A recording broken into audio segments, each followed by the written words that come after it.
আসসালামু আলাইকুম ওয়া রাহমাতুল্লাহি ওয়া বারাকাতুহু। এটা উপরে তুলে দিল, নামে গেল কেন? না, উঠেছিল উপরে, আবার নামে গেছে। আলহামদুলিল্লাহ আলহামদুলিল্লাহ নাহমাদুহু ওয়া নাস্তাঈনুহু ওয়া নাস্তাগফিরুহু ওয়া নু'মিনু বিহি ওয়া নাতাওয়াক্কালু আলাইহি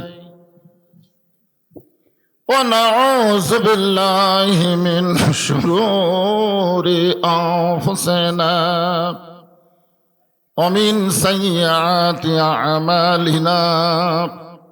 من يهدي الله فلا مضل له ومن يضلله فلا هادي له।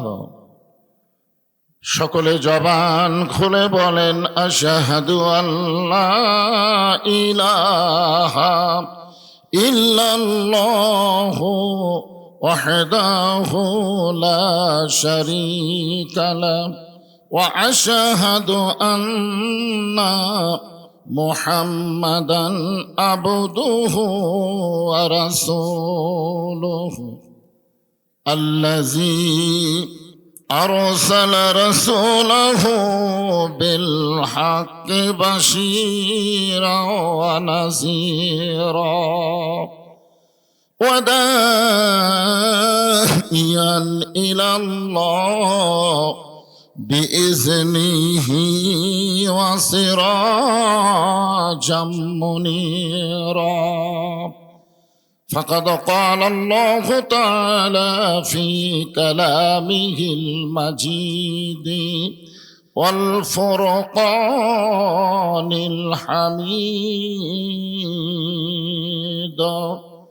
জবান খুলে সকলে পড়েন আউযু বিল্লাহি মিনাশ শাইতানির রাজীম। বিসমিল্লাহির রহমানির রহিম। ইয়া أيها الذين آمنوا استعينوا بالصبر والصلاة إن الله مع الصابرين إن الله وملائكته يصلون على النبي يا أيها الذين آمنوا صلوا عليه وسلموا تسليما. اللهم صل على محمد اللهم صل على سيدنا محمد مشرق حب محمد مطلع دیوان ما مطلع خورشید اشکاس سینہ سجان ما بلغ العلا بکمالہ کشف الدجى بجمالہ حسنت جميع خصاله صلوا عليه وآله اللهم آمين। জান্নাতের বাগান থেকে জান্নাতি মানুষদেরকে নিয়ে আমি গুনাহগার তোমার রহমতের দরজায় দুখানা হাত তুলেছি। আল্লাহ হাসরের ময়দানে জাব্বার আর কাহার নামে রূপ নিয়া তুমি যখন বিচার শুরু করবে, তোমার সামনে দাঁড়ায়া সমস্ত নবীরা নাফসি নাফসি বলে কাঁদতে থাকবে। এমন কঠিন অবস্থা হাসরে হবে, সেদিন সমস্ত নবী তার উম্মতকে ভুলে যাবে, শুধু বলবে আল্লাহ আমার কি হবে, আমার কি হবে। একমাত্র দরদি নবী শাফাতের কান্ডারি ইয়া রব্বে হাবলি উম্মতি বলে সেজদায় পড়ে যাবে। সেই কঠিন মুসিবতের সময় আজকের এই মাহফিলকে ওসিলা করে আমাদের সবাইকে রাসূলের উম্মতের কাতারে আল্লাহ কবুল করে নিও। সুবহান রাব্বিকা রাব্বিল ইজ্জাতি আম্মা ইয়াসিফুন ওয়া সালামুন আলাল মুরসালিন আলহামদুলিল্লাহি রাব্বিল আলামিন। লা ইলাহা ইল্লাল্লাহ। যারা দাঁড়িয়ে আছেন বসার চেষ্টা করেন, চারিদিকে ভাবে দাঁড়িয়ে আছেন কেন, বসেন, বসার চেষ্টা করেন। আর যারা বসে আছেন তারা একটু জমি জমি বসে আল্লাহর জিকির করেন। লা ইলাহা ইল্লাল্লাহ, লা ইলাহা ইল্লাল্লাহ। যার দিলে আছে আমার আল্লাহর ভয়, কার ভয়? যার মনে আছে আল্লাহর ভয়, আল্লাহ আল্লাহ সব সময়। আহার নিদ্রা ভালো লাগে না, এই দুনিয়া ভালো লাগে না, ভালো লাগে শুধু আল্লাহ। জোরে লা ইলাহা ইল্লাল্লাহ, লা ইলাহা ইল্লাল্লাহ মুহাম্মাদুর রাসূলুল্লাহ। সকলে বলি সাল্লাল্লাহু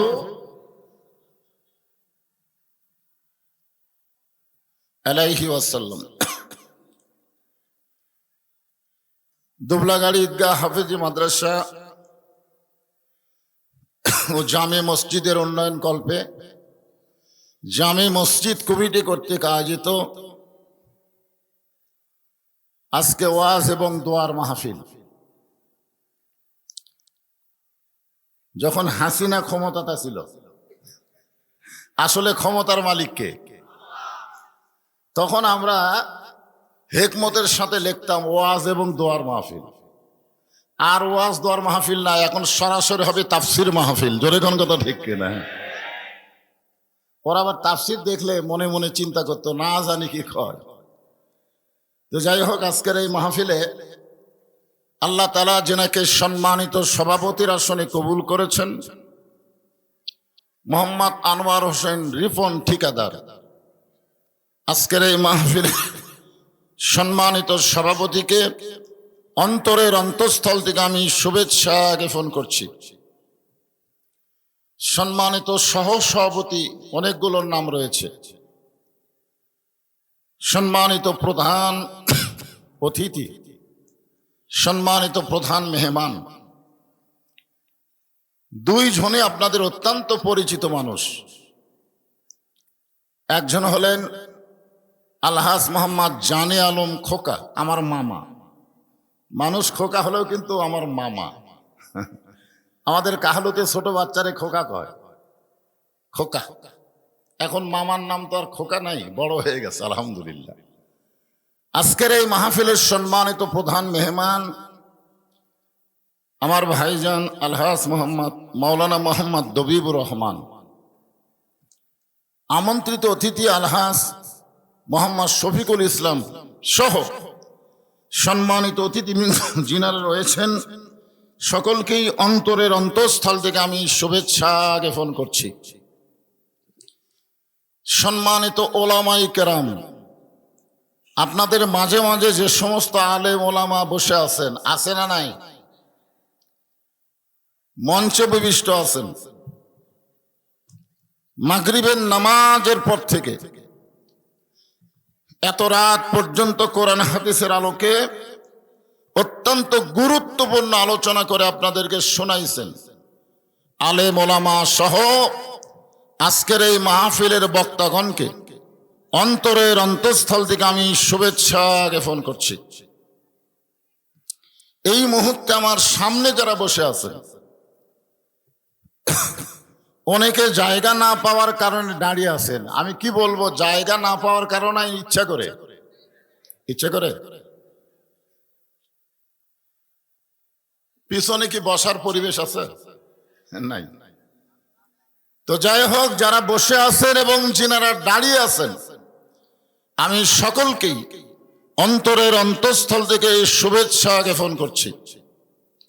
আমার সম্মানিত মা বোনেরা, পর্দার অন্তরালে বসে যারা আলোচনা শুনতেছেন, তাদেরকেও শ্রদ্ধা জ্ঞাপন করে এই মুহূর্তে জানতে চাচ্ছি আপনারা সকলে কেমন আছেন? আলহামদুলিল্লাহ রব্বিল আলামিন। যে আমার কিছুদিন হলে একটু অসুস্থ, ওদের শুরুর 15 মিনিট, মানে শুরুর থেকে কয় মিনিট, 15 মিনিট আমার গলায় খালি খুসখুস করে।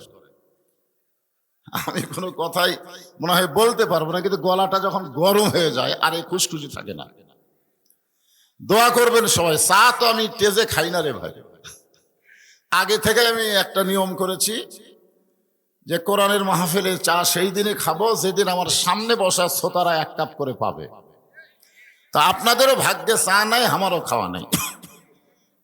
তবে চার বদলে একটু গরম পানি দিছে, গরম পানি। অসুবিধা আছে? আলহামদুলিল্লাহ। যে আল্লাহ আমাদেরকে, মাইকের সাউন্ড একটু কমে দেন তো, ভম ভম বেশি করতেছে। যে আল্লাহ মানসিক প্রশান্তি লাভের জন্য আজকের এই জান্নাতের বাগানে কবুল করলেন, আমরা সে আল্লাহর উপরে খুশি না বেজার? তাহলে জবান খুলে সমস্বরে সকলে বলবো, রব্বানা লাকাল হামদ হামদান কাসীরান তাইয়িবান মুবারাকান ফীহি। আমরা প্রশংসা করলাম কার? কেন করলাম? এমনি এমনি?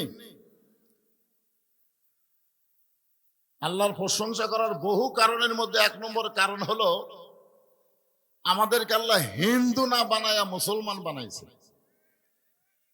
হিন্দুর ঘরে কবুল না করে মুসলমানের ঘরে আল্লাহ কবুল করেছেন। বাংলাদেশের 3 দিকে হিন্দু দেশ আছে না নাই? যাকে আমরা বলি ভারত। এই ভারত কিছুদিন হলে খুব গরম দেখাচ্ছে, গরম, ঠিক কিনা বলে? ওদের ধারণা আমরা সংখ্যায় বেশি, মুসলমানের সংখ্যা কম। আরে মালওয়ানের বাচ্চারা শুনে না, সংখ্যা দিয়া ইমানের বিচার হয় না। জোরে কোন কথা ঠিক কিনা? কারণ তোমরা তাকে ভগবান বলো, ভগবানের ভ বাদ দিলে গবানের কোন অর্থ ডিকশনারি নেই। গবানের গ বাদ দিলে বান মানে বন্যা, দুনিয়ার কোনো মানুষ চায় না। বা বাদ দিলে নো মানে ভগবান নাই। অনেকে বলবেন হুজুর ভগবান নাই করেন আপনি, তাহলে আপনারা দুর্গাপূজার সময় মূর্তি পাহারা দিলেন কেন? আমি ওয়াজ করার সাথে সাথে একজন খাড়া হয়েছে, ওই শালা হলো গুজব লীগ। জোরে কোন কি লীগ? এখনো কিন্তু মাহফিলে কিছুটা আফসোস লীগ, গুজব লীগ, হতাশা লীগ সাইডে সাইডে থাকে। জোরে কোন থাকে কি থাকে না? ও আমারে বলতেছে হুজুর যদি ভগবান নাই থাকে তাহলে আপনারা মূর্তি পাহারা দিলেন কেন? আমি কইলাম 6 আগস্টে বাংলাদেশে কোন মূর্তি ছিল না, সব মূর্তি ভাঙ্গা দিছে। জোরে কোন কথা ঠিক কিনা? মুসলমানের মধ্যে কেউ মূর্তি বানালে আমরা সেইটা রাখবো না, কারণ আমাদের জাতির পিতা হলো হযরত ইব্রাহিম। জোরে কোন ঠিক কিনা? ইব্রাহিম আলাইহিস সালাম কি মূর্তি পাহারার লোক না ভাঙ্গার লোক? তা আমরা দিলাম কেন? আমি বললাম আমরা মূর্তি পাহারা দেইনি, আমরা ষড়যন্ত্র পাহারা দিয়েছি। জোরে কোন কথা ঠিক কিনা? কারণ ওই ভারত যে কোনো একটা অজুহাতে ভারতের অনেক মুসলমান আছে, তাদেরকে নির্যাতন করতে পারে। পৃথিবীর যেখানেই মুসলমান থাক, আমরা চাবো আল্লাহ যেন তাদেরকে ভালো রাখে। যেরকম ঠিক কিনা? আমরা আল্লাহর প্রশংসা করার কারণ হলো আল্লাহ কোনো ভগবানের দলে, ঈশ্বরের দলে, গডের দলে না পাঠাইয়া সরাসরি আল্লাহর দলে আমাদের কবুল করেছেন। খুশি না বেজার? আল্লাহু লা ইলাহা ইল্লা হুয়াল হাইয়ুল কাইয়ুম। যদি মন চায় আলিফ বাদ দেন, লিল্লাহি মা ফিস সামাওয়াতি ওয়াল আরদ। আবার যদি মন চায় আর একটা লাম বাদ দেন, লাহুল মুলকু ওয়া লাহুল হামদ। আবার যদি মন চায় লাম বাদ দেন, হুয়াল্লাহুল্লাযী লা ইলাহা ইল্লাহু। ভাগ্য করে এমন একটা আল্লাহ পাইছি যার সবকিছু বাদ দিলেও আল্লাহ বাদ পড়ে না। মুসলমানের আল্লাহ হলো সদা বিরাজমান। যেরকম ঠিক কিনা? খুশি না বেজার? সেই আল্লাহর দলে ইসলামকে গ্রহণ করে মুসলমানের ঘরে আল্লাহ আমাদের কবুল করেছেন। এই জন্য শুকর গুজার করছি। সকলে বলি আলহামদুলিল্লাহ। আছেন আমার মুক্তার, আছেন আমার ব্যারিস্টার, সেই বিচারের হাইকোর্টেতে তিনি আমায় করবেন পার। আমি পাপী রাসূল জাবিন্দার। এমন একজন নবী আমরা পাইছি যাকে আমরা বললাম সাল্লি আলা সাইয়্যিদিনা মুহাম্মদ। তিনি শুধু আমাদের নবী না, তিনি হলেন আমাদের নেতা। হযরত হুসাইন রাদিয়াল্লাহু তাআলা আনহু যখন বসে আছেন, এমন সময় ইয়াজিদের কিছু লোক হুসাইন রাদিয়াল্লাহর কাছে এসে বলতেছেন যে খামাখা গন্ডগোল করে লাভ কি? যেরকম দীর্ঘদিন হাসিনা বলেছে বাংলাদেশে যারা কোরআনের শাসন চায় এরা গন্ডগোল করে। আসলে বলেন তো, কোরআন দিয়ে যারা বাংলাদেশ চালাবার চায় তারা কি গন্ডগোলের লোক? জোরে বলেন, তারা কি গন্ডগোল চায়? এই যখন হাসিনা পলায় গেল, আপনারা বলেন তো কোরআনের দলের কোন একটা কর্মী গন্ডগোল করছে? কারা করছে? কারা করছে? আমাদের কাহালুতে আওয়ামী লীগের সমস্ত ব্যবসা প্রতিষ্ঠান কেড়ে নিছে, পুড়ে দিছে, এর মধ্যে একটাও কোরআনের দলের মানুষ নেই। এনারা গন্ডগোল চায় না, এনারা শান্তি চায়। ধরে কোন ঠিক কিনা? তো ইয়াজিদের লোকজন এসে বলছে হোসাইন খামাখা গন্ডগোল করে লাভ কি? তোমার নানা হলো বিশ্ব নবী, তোমার বাবা হলো বিশ্ব আলেম, তোমার মা হলো খাতুনে জান্নাত। ইয়াজিদের লোকেরা বুঝাইতেছে যে তুমি গন্ডগোল কেন করবা? তোমার নানা হলো বিশ্ব নবী, তোমার বাপ হলো বিশ্ব আলেম, তোমার মা হলো খাতুনে জান্নাত। এমন একটা ঘর থেকে আল্লাহ তোমাকে দুনিয়াতে পাঠাইছে, খালি বসে থাকলি তুমি হাদিয়া পাবা।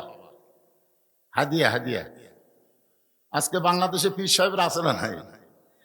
আপনারা বলেন তো এরা কি ইসলামী আন্দোলনের পক্ষে না বিপক্ষে? কেন? তিন দল সব সময় ইসলামী আন্দোলনের বিপক্ষে। তার মধ্যে একটা দল হলো ধর্ম নিয়ে যারা ব্যবসা করে। ধরে কোন কথা ঠিক কিনা? দুই নম্বর হলো যারা পুঁজিপতি, কোরআনের আইন চললে সুদ বন্ধ হবে, যাকাত ভিত্তিক অর্থনীতি চালু হবে। ধরে কোন কথা ঠিক কিনা? ওরাও বিরুদ্ধচারণ করে। আর একটা হলো ইয়াজিদের মতন রাষ্ট্রীয় শক্তি। এরা সব সময় মনে করে যে কোরআন চালু হলে তো আমাদের দিন শেষ। কয় শ্রেণী কইলেন? সঙ্গে সঙ্গে হোসাইন দাঁড়িয়ে গেলেন। এতক্ষণ কি আছিলেন? বসে আছিলেন।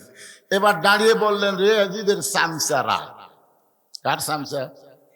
তোমরা যদি আল্লাহর বান্দা হতে তাহলে এইরকম প্রশ্ন করতে না, আমার নানা শুধু বিশ্ব নবী না, আমার নানা হলো বিশ্ব নেতা। সুবহানাল্লাহ খান। আপনারা বলেন তো আমাদের নবী কি শুধু বিশ্ব নবী না বিশ্ব নেতা? আজকে বাংলাদেশে বিশ্ব নবীকে বিশ্ব নেতা যারা না মানে, তারা সাধারণ মানুষকে নেতা বানায় তার পিছনে চামচা হয়ে ঘোরে। জোরে কোন কথা ঠিক কিনা? আপনাকে এসপি হাবিব আরো বহু চামচা ছিল, ছিল কি ছিল না? আমাকে মাঝে মধ্যে মোবাইল করে বলতে, হুজুর শেরপুরে যদি ওয়াজ করবার চান আমাকে এমপির বিরুদ্ধে কিছু বলা যাবে না। আমি বললাম তোদের এমপির বিরুদ্ধে একটা কথাও বলি না, আমি ইয়াজিদের বিরুদ্ধে বলি, ফেরাউনের বিরুদ্ধে বলি, আবু জেহেলের বিরুদ্ধে বলি, তোদের এমপির গাওত লাগে কেন? জোরে কোন কথা ঠিক কিনা? আপনারা বলেন তো, আমি 15.5 বছরে ডাইরেক্ট কোনো ওয়াজ করছি? অ্যাঙ্গেলে। আমার ওয়াজ হলো অ্যাঙ্গেলে, কিন্তু 5ই আগস্টের পর অ্যাঙ্গেলের দিন শেষ, এখন ডাইরেক্টের বাংলাদেশ। জোরে কোন কথা ঠিক কিনা? আমার মতন বক্তা আর অ্যাঙ্গেলে কোনো ওয়াজ করবি না, যা মার হবে ডাইরেক্ট। যদি পারো থানার ওসি এসে মাহফিল বন্ধ করে দাও, দেখি তোমার উরেত কত মোটা হচ্ছে। জোরে কোন কথা ঠিক কিনা? আসো আসো, এখন এসে পাহাড়ে দেওয়া রাখবে, মাহফিল বন্ধ করার সাহস কারো থাকবে না। জোরে কোন ঠিক কিনা? হ্যাঁ, একটু মনোযোগ দেন। হোসেন রাদিয়াল্লাহু বললেন, রে ইয়াজিদের শামসেরা, তোমরা যদি আল্লাহর বান্দা হতে তাহলে আমার বাবা কি শুধু বিশ্ব আলেম বলতা না, আমার বাবা হলো বিশ্ববীর। আপনারা বলতে হযরত আলী কি শুধু বিশ্ব আলেম? তিনি কি বিশ্ববীর? বাংলাদেশের যারাই বড় আলেম হবে তাদেরকে শুধু আলেম হয়ে থাকলে হবে না, বাতিলের বিরুদ্ধে হকের পক্ষে বীর হওয়া লাগবে। জোরে কোন কথা ঠিক কিনা? যে বীর হয়েছে মামুনুল হক, যে বীর হয়েছে আমির হামজা, এদেরকে অন্যায় ভাবে ফাঁসির সরকার জেলের মধ্যে বন্দি করে রাখছিল। জোরে কোন কথা ঠিক কিনা? তাহলে আলেম হয়ে কিতাব মোতালা করবা? তুমি যতই শেরপুরের প্রিন্সিপাল হও, আল্লাহ তোমাকে ছাড়বে না যতক্ষণ বাতিলের বিরুদ্ধে বীরত্ব না দেখাবা। জোরে কোন কথা ঠিক কিনা? 3 নম্বর কি? আমার মা শুধু খাতুনে জান্নাত না। তোমরা বললা যে আমার মা খাতুনে জান্নাত। আমার মা শুধু খাতুনে জান্নাত না, আমার মা হলো ফাতেমা তো জোহরা। এখানে আপনারা বলেন তো, ইয়াজিদের শামসেরা কিভাবে মাইনাস করছিল যে তোমার নানা হলো বিশ্ব নবী? কি মাইনাস করছে? নেতা মাইনাস করছে। তোমার বাবা হলো বিশ্ব আলেম, বীর মাইনাস করছে। তোমার মা হলো খাতুনে জান্নাত, জহুরা, এটা মাইনাস করে দিচ্ছে। আজকে আমাদের বাংলাদেশে এরকম কিছু দল আছে না নাই, তারা খালি মাইনাস করে। জোরে কোন কি করে? মাইনাস। এখন আপনারা বলেন, আমাদের নবী কি শুধু বিশ্ব নবী না বিশ্ব নেতা? যেই নেতা জান্নাতের মধ্যে ঢুকেও আমাদের কথা বলেনি, আমাদের কথা বলেনি। লাইলাতুল মিরাজে নবী যখন জান্নাতে ঢুকলেন, ফেরেশতা জিবরাইল বললেন, ইয়া রাসূলুল্লাহ, আপনি যদি আর দুনিয়াতে না যান, আল্লাহ আপনাকে জান্নাত থেকে বের করে দিবে না। নবী বললেন, জিবরাইল তুমি কি মনে করছো আমি জান্নাতে থাকার জন্য ঢুকছি? আল্লাহ যদি আমাকে বলতো জান্নাতে গিয়ে থাকেন, আমি ঢুকতামই না। কারণ আমি নবী আমার জন্য না, আমি নবী হলাম আমার উম্মতের জন্য। যতক্ষণ পর্যন্ত আল্লাহ আমার উম্মতদেরকে জান্নাত না দিবে, ততক্ষণ পর্যন্ত আমি নবী থাকার জন্য জান্নাতে ঢুকবই না। এখন আপনারা একটু জোরে সরে বলেন, যেই বিশ্ব নেতা জান্নাতের মধ্যে গিয়ে আমাদের কথা বলে নাই, আমরা সেই নেতার পিছনে থাকবো? যাই নেতা বিপদে পড়লে যায়, কুন্ডার পাশে থাকবেন? পলানার পিছনে? যা ভুল করছেন করছেন। আর কোন পলানো, কোন নেতার পিছনে আমরা থাকবো না। আমার নেতা, তোমার নেতা বিশ্ব নবী। সবাই বলা লাগবে, আমার নেতা, তোমার নেতা বিশ্ব নবীর চরিত্র। এর আগেও আপনাদের শিখাইছি, মনে নেই? বিশ্ব নবীর চরিত্র ফুলের চাইতেও পবিত্র। আল্লাহ কোরআনে বলেছেন, ওয়াইন্নাকা লাআলা খুলুকিন আযীম। 99টা আল্লাহর নামের মধ্যে আজিম একটা নাম আছে। মহান চরিত্রের অধিকারী হলেন আমাদের বিশ্ব নবী। জোরে কোন সুবহানাল্লাহ। এত সুন্দর নেতা যখন কলেমার দাওয়াত দেওয়া শুরু করলেন, তখন নবী নিজে নিজে চিন্তা করতেছেন, আমি যে নবী হলাম এইটা কার কাছে বলবো? আমি যে নবী এইটা কে বিশ্বাস করবে? এরকম চিন্তা যখন করতেছে, তখনই নবীর বিবির সামনে এসে বলতেছে, ইয়া রাসূলুল্লাহ, আমি আপনাকে সর্বপ্রথম নবী হিসাবে স্বীকার করলাম। নবী মাথাতে হাত দেখায়, আল্লাহ রে, স্বামীরে নবী বলা বউ। 42 বছরের ওয়াজ করতেছি, এখন পর্যন্ত আমার বউ আমাকে হুজুরি কয় না। একদিন 500 টাকা দিয়ে কইলাম, একবার হুজুর কও, আবার 500 টাকা দিলে আর একবার হুজুর কবা। বউ টাকা লিয়া খেলে হাসে, মানে হাসো কেন? হুজুর করতে শরম লাগে। আমি বলে, শরম কেন লাগে? বলে, জনগণ আপনাকে চিনে না তাই হুজুর কয়, কিন্তু আমি তো চিনি, আপনি কি? হায় হায়। যত জায়গায় কলেমার দাওয়াত দেন, কোরআনের ওয়াজ করেন, নিজের বইয়ের কাছে হুজুর হওয়া খুবই কঠিন। জোরে কোন কথা ঠিক কিনা? আর সর্বপ্রথম বিশ্ব নেতা নিজের বিবির কাছে নবী হয়ে গেলেন। আল্লাহ কোরআনে বললেন, লাকাদ কানা লাকুম ফি রাসূলিল্লাহি উসওয়াতুন হাসানা। নিঃসন্দেহে নিঃসংকোচে একজনকেই নেতা হিসেবে মেনে নেওয়া যাবে, তিনি হলেন আমাদের নবী। জোরে কোন ঠিক কিনা? এই জন্য আল্লাহ বলেছেন আতিউল্লাহ ওয়া আতিউর রাসূল। দেখেন, আতিউল্লাহ ওয়া আতিউর রাসূল, এরপরে আল্লাহ বললেন ওয়া উলিল আমরি মিনকুম। এখানে তো আল্লাহ বলতে পারতেন ওয়া আতিউ উলিল আমরি মিনকুম, কিন্তু আতিউ কেন বললেন না? এটা না বলার পেছনে কারণ হচ্ছে আমার দবির ভাই বুঝবার পারছে। আপনারা বলেন তো, মসজিদে কোন ইমাম সাহেব যখন নামাজ পড়ায়, মনে করেন আসরের নামাজ 4 রাকাত, কয় রাকাত? 2 বৈঠক দেওয়া লাগে। কয় বৈঠক? 2 রাকাতের পরে একটা, 4 রাকাতের পরে একটা। কিন্তু ইমাম টাইটেল পাস, দাওরা পাস, 2 রাকাতে বসেছে, আবার 3 রাকাতেও বসেছে। এখন আপনারা কি মনে করবেন, হুজুর টাইটেল পাস, দাওরা পাস, এতদিন 4 রাকাত পড়াছে, আজকে 3 রাকাত বসিছে, আমরা কিছুই কম না। কোন লোক যদি কিছু না কর, নামাজ হবে? কেন হবে না? কারণ নবীর তরিকা হলো 2 বার বসা লাগবে 4 রাকাতের ভিতরে। ওই 2ও তো বসিছে, 3ও তো বসিছে, তার মানে নবীর তরিকা কি করছে? মাইনাস করে দিছে। এখন আপনাদের দায়িত্ব কি? আল্লাহু আকবার, আল্লাহু আকবার বলে নেতাকে খাড়া করা। কিন্তু নেতা যদি মনে করে 42 সাল পর্যন্ত আমি উঠবো না, সারা নেতারা এ কাউয়া কুটি গেল রে, আইয়া 2-3 জন ধরে অক্টেজর তুলে দেওয়া লাগে, আর মাইক পায়া বলে খেলা হবে। রে পাগলা, খেলবার গেলে মাজাত বল থাকা লাগবে। ধরে কোন কথা ঠিক কিনা? কয় পলাবো না রে, পলাবি না।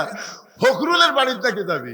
বর্তমান ফখরুল সাহেব যেরকম কথা বলতেছে, মনে হয় ওবায়দুল কাদেরের সাথে মিল দিছে।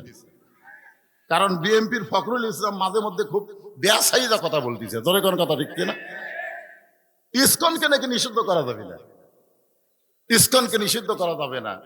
তারপরে প্রথম আলো ডেইলি স্টারের পক্ষে কথা বলতেছে। বিএনপিদের বলবো, শহীদ জিয়ার আদর্শকে ভুলবেন না, শহীদ জিয়ার আদর্শকে গ্রহণ করে দল করেন, আপনাদের মাঝেও ইসলামের পুরাপুরি ভাব চলে আসবে। ধরে কোন কথা ঠিক কিনা? হ্যাঁ, এ ফখরুল কে রে? আগে কোন দল করছে? এক খোদা দরকার। কি বুঝতেছেন? পলাবি না, পলাইনি। এখন লোকমা দিছে, ইমাম সাহেব মনে করতেছে আমি একটা নেতা মানুষ, টাইটেল পাস, দাওরা পাস, আমি উঠবো না। এখন আপনারা বলেন তো, মুসল্লিরা কার পক্ষে যাবে? নেতার পক্ষে না যে লোকমা দিছে তার পক্ষে? কথা কয় না। তার মানে কি বুঝলেন? নেতা, তোমার পিছনে আমরা ততক্ষণ আনুগত্য করব যতক্ষণ তুমি আল্লাহর হুকুম, নবীর তরিকা মোতাবেক নামাজ পড়াবা। তুমি নবীর তরিকা বাদ দিয়ে ইচ্ছা মতো উঠবস করবা, তোমাকে আমরা মানবো না। অউলিল আমরি মিনকুম দিয়ে আল্লাহ বুঝাইলেন, আমিরদেরকে ততক্ষণ পর্যন্ত মানা যাবে আমিররা যতক্ষণ নবীর তরিকা মোতাবেক চলবে। জোরেখন কথা ঠিক কি না? খুব খেয়াল করে শুনবেন। তো এখন আমরা সবাই আল্লাহর কোরআন অনুযায়ী বাংলাদেশ যদি চলাবার চাই, আমাদের করণীয় কি? এইটাকে সামনে নিয়ে আমি যে আয়াতে কারিমা তেলাওয়াত করেছি আপনাদের সামনে আলোচনা করব। আয়াতটা আর একবার তেলাওয়াত করি।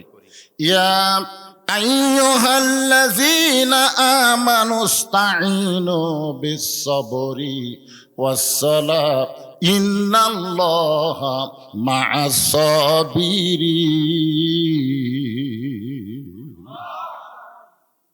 আপনারা বলেন তো, কোরআন দিয়ে যখন বাংলাদেশ চালু হবে, যিনি বাংলাদেশের প্রধানমন্ত্রী হবেন, তার 1 নম্বর দায়িত্ব কি?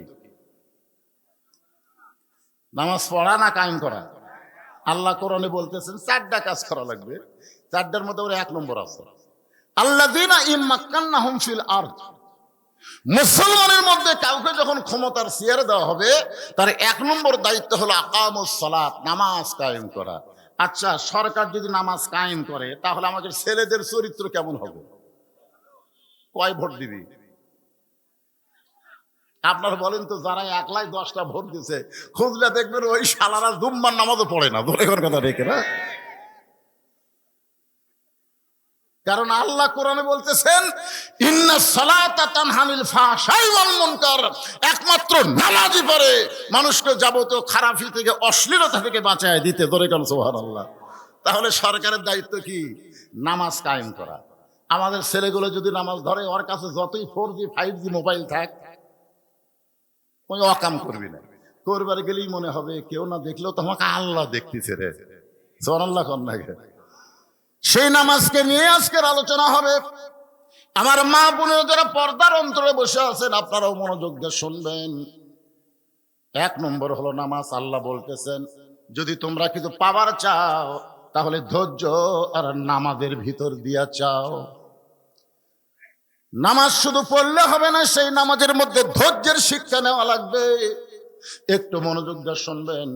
নবী যখন মক্কায় ছিলেন তখন নামাজ পাইছেন, কিন্তু নামাজ কায়েম করতে পারেন নাই। নবী কিন্তু নবুয়তের 10ম বৎসরে মেরাজ হয়েছে। ওই মেরাজের মধ্যেই নবী 5 ওয়াক্ত নামাজ পাইছেন। এই নামাজ পাওয়ার পর 3 বছর তিনি মক্কায় ছিলেন, কিন্তু নামাজ কায়েম করতে পারেন নাই। নামাজ কায়েম করার জন্য আল্লাহ তাআলা নবীকে হিজরত করে মদিনায় পাঠিয়ে দিলেন। মদিনায় যাওয়ার পরে নবী যখন মদিনাকে রাষ্ট্র ঘোষণা করলেন, নবী যখন প্রেসিডেন্ট হয়ে গেলেন, ওই সময় নামাজ কায়েম করলেন। সুবহানাল্লাহ বলেন না কেন? কারণ মক্কাত নামাজ পাশে নবী আসলো ইমাম, আর আবু জেহেল হচ্ছে নেতা। নবী দেখলো না রে, হুজুররা যত ইমাম হোক আর আবু জেহেল মার্কা মানুষ যখন নেতৃত্বের আসনে থাকবে তখন নামাজ পড়া যাবে, কিন্তু নামাজ কায়েম করা যাবে না। নামাজ কায়েম করতে গেলে কি লাগবে? ইসলামী রাষ্ট্র লাগবে ভাই, কোরআনের রাষ্ট্র লাগবে। নবী নামাজ কায়েম করলেন। আসরের নামাজ, 5 ওয়াক্ত নামাজের মধ্যে একটা নামাজ হলো আসরের নামাজ। যেরকম কি নামাজ? আসরের নামাজ। হ্যাঁ, এই 5 ওয়াক্ত নামাজের মধ্যে আসরের নামাজের গুরুত্ব কিন্তু খুব ভালো। এই জন্য আসরকে বলা হয় সালাতুল ওস্তা। আসরের আগেও 2 ওয়াক্ত, আসরের পরেও 2 ওয়াক্ত। হযরত বেলাল আসরের আযান দিলেন। পৃথিবীর সর্বশ্রেষ্ঠ মুয়াজ্জিন হলো হযরত বেলাল। দুনিয়ার মুয়াজ্জিন আজান দেয়, সে আজান মুসল্লির কানে ঠিক মতো যায় না। আর হযরত বেলাল যখন আজান দেয়, ওই আজান আল্লাহর আরশ পর্যন্ত পৌঁছে যায়। আপনারা বলেন তো, সব মুয়াজ্জিনের চাইতে বেলালের আজানের গুরুত্ব কেন বেশি? আমার এলাকার এক মুয়াজ্জিন আমারে কয়, হুজুর এই ফজরের আজান দিবার গেলে মুসল্লি না আসলেও কুত্তে আসে। ধরে এখন কি আসে? যে আজান শুরু করি, এই কুত্তারা যে কুত থাকে দৌড়ে আসে, খালি মসজিদের জানলার কাছে পাও তুলে করে। তো হুজুর এই কুত্তাগুলো আমার আজানের লোকমা দেয় কেন? মানে আমি আজান দিবার মাইকও তো এই কুত্তার শব্দ যায়। আমাকে বললো, হুজুর এমন কোন দোয়া আছে যে দোয়া দিয়া কুত্তে আসবে না? আমি বললাম, মুয়াজ্জিন সাহেব কুত্তে আসবে না, একটা দোয়া আছে। বলে, হুজুর সেই দোয়াটা কি? আমি বললাম, আপনার ছেলে মেয়ে আছে? এটা হ্যাঁ। ওরা কি নামাজ পড়ে? না হুজুর, আমি তো নামাজের আজান দিবার যাই, মাস গেলে 5,000 টাকার আশায়, কিন্তু আমার ছেলেরা তো কম্বল ছাড়ে না হুজুর। আমি বললাম, এই জন্যই কুত্তা লোকমা দিছে যে ওই ব্যক্তির চাইতে উত্তম কোন ব্যক্তি নাই। আল্লাহ কোরআন শরীফের মধ্যে বলেছেন, ওমান আহসানু কাওলাম মিম্মান দা ইলাল্লাহ ওয়া আমিলা সালিহান ওয়া ক্বালা ইন্নানী মিনাল মুসলিমিন। ওই ব্যক্তির চাইতে উত্তম কোন ব্যক্তি নাই যে ব্যক্তি মানুষকে আজান দেয়, আল্লাহ রাস্তায় ডাকে। সে শুধু ডাকে না, নিজে নেক আমল করে এবং সে যে মুসলমান আত্মসমর্পণকারী এইটা পরিচয় দেয়। ধরে কেন সুবহানাল্লাহ। আপনি কি জানেন না, কু আনফুসাকুম আহলিকুম নারা, জাহান্নামের আগুন থেকে বাঁচতে গেলে একলা বাঁচলে হবে না, আহলদের নিয়ে বাঁচা লাগবে। এই জন্য কুত্তা বুঝবার পারছে, এই কারণে লোকমা দেয়। আপনারা বলেন তো, হযরত বেলালকে সেই রকম মুয়াজ্জিন নাকি? সেই রকম মুয়াজ্জিন। আল্লাহর আরশ পর্যন্ত তার আযানের ধ্বনি আল্লাহ পৌঁছায় দেয়। সেই বেলাল আসরের আজান দিয়েছে, চারিদিক থেকে সাহাবীরা পঙ্গপালের মতো মসজিদ নববীর মধ্যে ঢুকে গেছে। যখন নামাজের সময় হয়েছে, আল্লাহর নবী মেহরাবের মধ্যে ঢুকেছে। হযরত বেলাল নামাজের আকামত শুরু করলেন। ইমাম যখন মেহরাবের মধ্যে ঢুকবে তখন মুয়াজ্জিন আকামত দিবে। কতকামাতি সালা না বলা পর্যন্ত ইমাম কেবলামুখী হবার পারবে না। আমার কথাটা দিয়ে খেয়াল করবেন, ইমাম মানে কি শুধু মসজিদের ইমাম না, ইমাম মানে হচ্ছে নেতা। এখন ইমামকে দেখা লাগবে যে আওয়ামী লীগেরা কি সামনে কাতার করতেছে, বিএমপি কি 2 নম্বরের দাঁড়াছে, জাতীয় পার্টি 3 নম্বর কাতারে, আর যুদ্ধাপরাধী জামাত হলো 4 নম্বর। ইমাম মানে কি? কথা কান, ইমাম মানে কি? দেখা যাচ্ছে একটা কালো মানুষের কাছে একটা ফর্সা মানুষ দাঁড়াবার চাচ্ছে না, একটা গরিবের কাছে একটা ধনী দাঁড়াবার চাচ্ছে না। আল্লাহ রাসূল বলেছে, আবু বকর তোমার কাছে বেলালকে দাঁড়ানোর সুযোগ দাও, ওসমান তোমার কাছে আম্মারকে দাঁড় করাও। ধরে কোন সুবহানাল্লাহ। একজন লম্বা, একজন খাটো, একজন ধনী, একজন গরিব, একজন কালো, একজন ফর্সা, সব কাতারবদ্ধ হয়ে দাঁড়াও। যতক্ষণ কাতার সোজা না হয়েছে ততক্ষণ নবী কেবলামুখী হয়নি। হযরত বেলাল যখন আকামত শুরু করলেন, এমন সময় নবী দেখলেন সামনে কাতারে একজন সাহাবী বসে আছেন, একজন সাহাবী বসে আছেন। আল্লাহ নবী সঙ্গে সঙ্গে কোরআন থেকে তেলাওয়াত করলেন, কুমু লিল্লাহি কানিতিন। আয়াতের বাংলা অর্থ কি জানেন? আপনারা কোরআন শরীফ তেলাওয়াত শুনলে কিছুই কর না কেন? আল্লাহ আকবার কর না আপনারা? আপনারা কোন দলের মানুষ বারে? বাংলাদেশে 2টা বড় দলে সহজ আল্লাহ আকবার কয় না, একটা হলো আওয়ামী লীগ, একটা হলো বিএনপি। আপনার কি এই 2 দলের লোক? দেখবেন এদের মিছিল মিটিং এর মধ্যে আল্লাহ আকবার আছে, কথা কন না কেন আছে? অথচ মুসলমান হিসেবে জানা দরকার, যখনই জন্ম নিয়েছেন আপনার ডান কান্দে আজান, বাম কান্দে আকামত। যখন আপনি মারা যাবেন আপনার লাশ সামনে নিয়ে ইমাম সাহেব আল্লাহ আকবার বলে নিয়ত বানবে। জোরে কোন ঠিক কিনা? তা আমরা তো আল্লাহ আকবারেরই দল। কোরআন শরীফ শুনলে কেন আল্লাহু আকবার বলবেন? ওয়াইজা তুলিয়াত আলাইহিম আয়াতুহু জাদাতুহুম ঈমানান। আল্লাহর কোরআনের তেলাওয়াত শুনলে আল্লাহ মানুষের ঈমান বাড়ায়া দেয়। এই জন্য যখনই কোরআন তেলাওয়াত হবে, জোরে পারেন আসতে পারেন আল্লাহু আকবার বলবেন। তবে জোরে বললে শয়তান বেদার হয়, এত জোরে দৌড় দেয়। রাসূল বলেছেন শয়তানের পিছন দিক দিয়ে বাতাস বের হয়। এই জন্য একটু আল্লাহু আকবার বলতে আপনাদের আপত্তি আছে? লিল্লাহি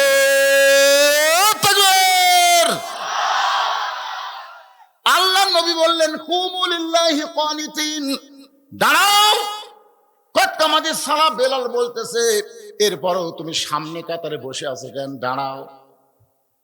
কারণ নামাজের ভিতরে বাহিরে যে কয়টা ফরজ, তার মধ্যে একটা ফরজ হলো দাঁড়িয়ে নামাজ পড়া। ধরে কোন কি পড়া? কথা কয় না। যারা সিয়ারে নামাজ পড়েন, যারা সিয়ারে নামাজ পড়েন, আমি তাদেরকে বলবো, ভাই সিয়ারে নামাজ পড়ার কথা কোরআন হাদিসের কোনো জায়গাতে নেই।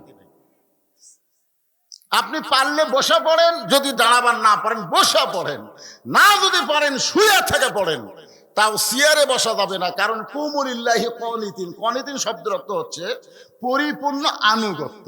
সিয়ারে বসলে আনুগত্য হয়। আপনি কার কাছে আইছেন? নামাজ কার কাছে আইছেন? আল্লাহর কাছে। তো আল্লাহর কাছে সিয়ারত বসা কেমন লাগে? আল্লাহ রাসূল বললেন দাঁড়াও।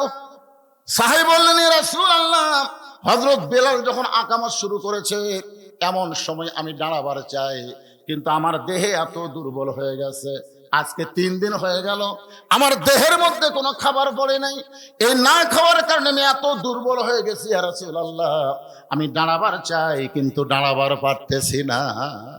সঙ্গে সঙ্গে আল্লাহ নবী বললেন, ওসমান। নবী যখন মদিনার রাষ্ট্রপতি ছিলেন, ওই সময় নবীর কয়েকটা মন্ত্রী ছিল।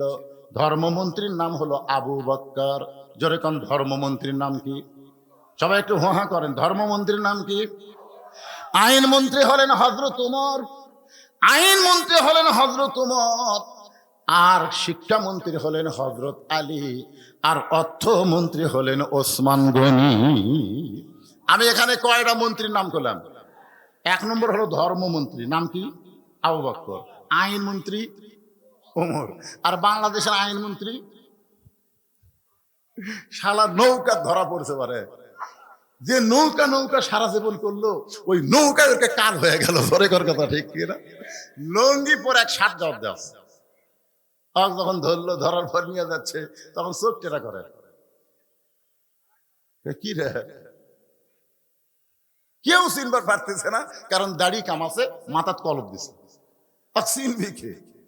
দেখো এটা কে? কয় দরবেশ বাবা। হায় হায়, কি সুন্দর সাদা দাড়ি। কয় সব কামাছে, বিপদত পড়লে দাড়ি থাকে। আর আইতাল্লাযী ইউকাযযিবু বিদ্দীন, এই হলো ধর্মের নামে মিথ্যাবাদী, যারা মাথায় টুপি দিয়ে মুখে দাড়ি রাখে আবার বিপদে কামায় ফেলে। জোরে কোন কথা ঠিক কি না? এত বিপদ গেছে, আল্লাহর কোরআনের দলের লোকেরা কি দাড়ি কামাছে? হ্যাঁ, জোরে কোন দাড়ি কামাছে? হ্যাঁ। আইন মন্ত্রী আনিসুল হক আইনের নামে যত অন্যায় করেছে আমাদের বাংলাদেশে, ভালো ভালো মানুষগুলোকে অন্যায় ভাবে জেলের মধ্যে ঢুকাইছে, এমনকি অনেককে জেলের মধ্যে থেকে ফাঁসির মঞ্চে নিয়ে গেছে। জোরে কোন কথা ঠিক কিনা? এই আইন মন্ত্রী। 1 নম্বর ধর্মমন্ত্রী হও আবু বকর। আপনারা একটু চিন্তা করে দেখেন, আল্লাহ নবী ধর্মমন্ত্রী আবু বকরকে কেন বানালেন? কারণ ধর্মমন্ত্রীর সাথে আবু বকরের চরিত্রের মিল আছে। সুবহানাল্লাহ খান। একদিন ফেরেশতা জিবরাইল মসজিদ নববীর মধ্যে এসে বলে, ইয়া রাসূলুল্লাহ, আল্লাহ পাক আপনাকে সালাম দিয়েছে। সঙ্গে সঙ্গে নবী খুশি হয়ে বললেন, ওয়া আলাইকুমুস সালাম ইয়া আল্লাহ। জিবরাইল বলতেছে, ইয়া রাসূলুল্লাহ, শুধু আল্লাহ পাক আপনাকে সালাম দেয়নি, আপনার ধর্মমন্ত্রীকেও আল্লাহ সালাম দিয়েছে। নবী বলেন, জিবরাইল, আল্লাহর ওহী নিয়ে তুমি আমার কাছে আসো, তুমি না হয় আল্লাহর সালাম আমাকে দিলে, কিন্তু আমার আবু বকরের কাছে আল্লাহর সালাম কে দিবে? জিবরাইল বলতে, হুজুর, আমার যাওয়ার সুযোগ থাকলে আমি দিতাম, কিন্তু আমার তো যাওয়ার সুযোগ নাই। এখন আল্লাহর সালাম আপনাকেই আবু বকরের কাছে পৌঁছাতে হবে। আল্লাহ রাসূল বললেন, জিবরাইল, কোন আমলের কারণে আরশের আল্লাহ আবু বকরকে সালাম দেয় তুমি কি বলতে পারো? জিবরাইল বলতেছে, ইয়া রাসূলুল্লাহ, আমি জানি না। রাসূল বলতেছে, আমিও জানি না। জিবরাইল বলতেছে, হুজুর, আপনিও জানেন না, আমিও জানি না কোন আমলের কারণে আল্লাহ আবু বকরকে সালাম দেয়। যদি আপনি জানতে চান তাহলে একটু তদন্ত করে জেনে নেন। দুনিয়ার সবাই যখন ঘুমায় গেছে, এমন সময় আল্লাহ নবী আবু বকরকে কেন আল্লাহ সালাম দিছে, এইটা তদন্ত করার জন্য চুপি চুপি আবু বকরের বাড়ির কাছে গিয়ে দেখে ঘরের ভেতর থেকে ছোট বাচ্চার মতন ফোঁফায় ফোঁফায় কাঁদতেছে। কে কান্দে এমন করে? আর একটু জানলার কাছে গিয়ে নবী কান ফেলায় শোনে, যে কাঁদতেছে সে আর কেউ না, 1 নম্বর জান্নাতি হযরত আবু বকর। এই দুনিয়াতে 10 জনকে জান্নাতের সার্টিফিকেট দেওয়া হয়েছে। কয়জন আপনারা জানেন না? আশারে মুবাশশারা জানেন? নাম জানেন? খালি 10 জন সাহাবী করলে হবে না, তোদেরকে নামও জানা লাগবে। এই ছেলেরে, ভারতের কয়টা নায়ক নায়িকা তাই তোমরা কবর করো। মেসি নেইমারের নাম তোমাদের ভিতরে মুখস্থ থাকে।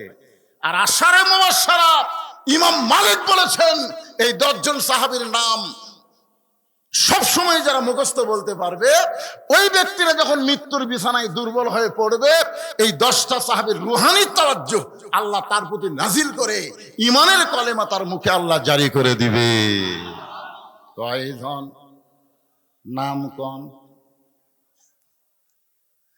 1 নম্বর আবু বকর, 2 নম্বর ওমর, 3 নম্বর ওসমান, 4 নম্বর আলী, 5 নম্বর আব্দুর রহমান ইবনে আওফ, 6 নম্বর হলো জুবাইর, 7 নম্বর তালহা, 8 নম্বর সাদ ইবনে আবি ওয়াক্কাস, 9 নম্বর হলো আবু সাঈদ, আর 10 নম্বর হলো উবাদা ইবনুল জাররাহ।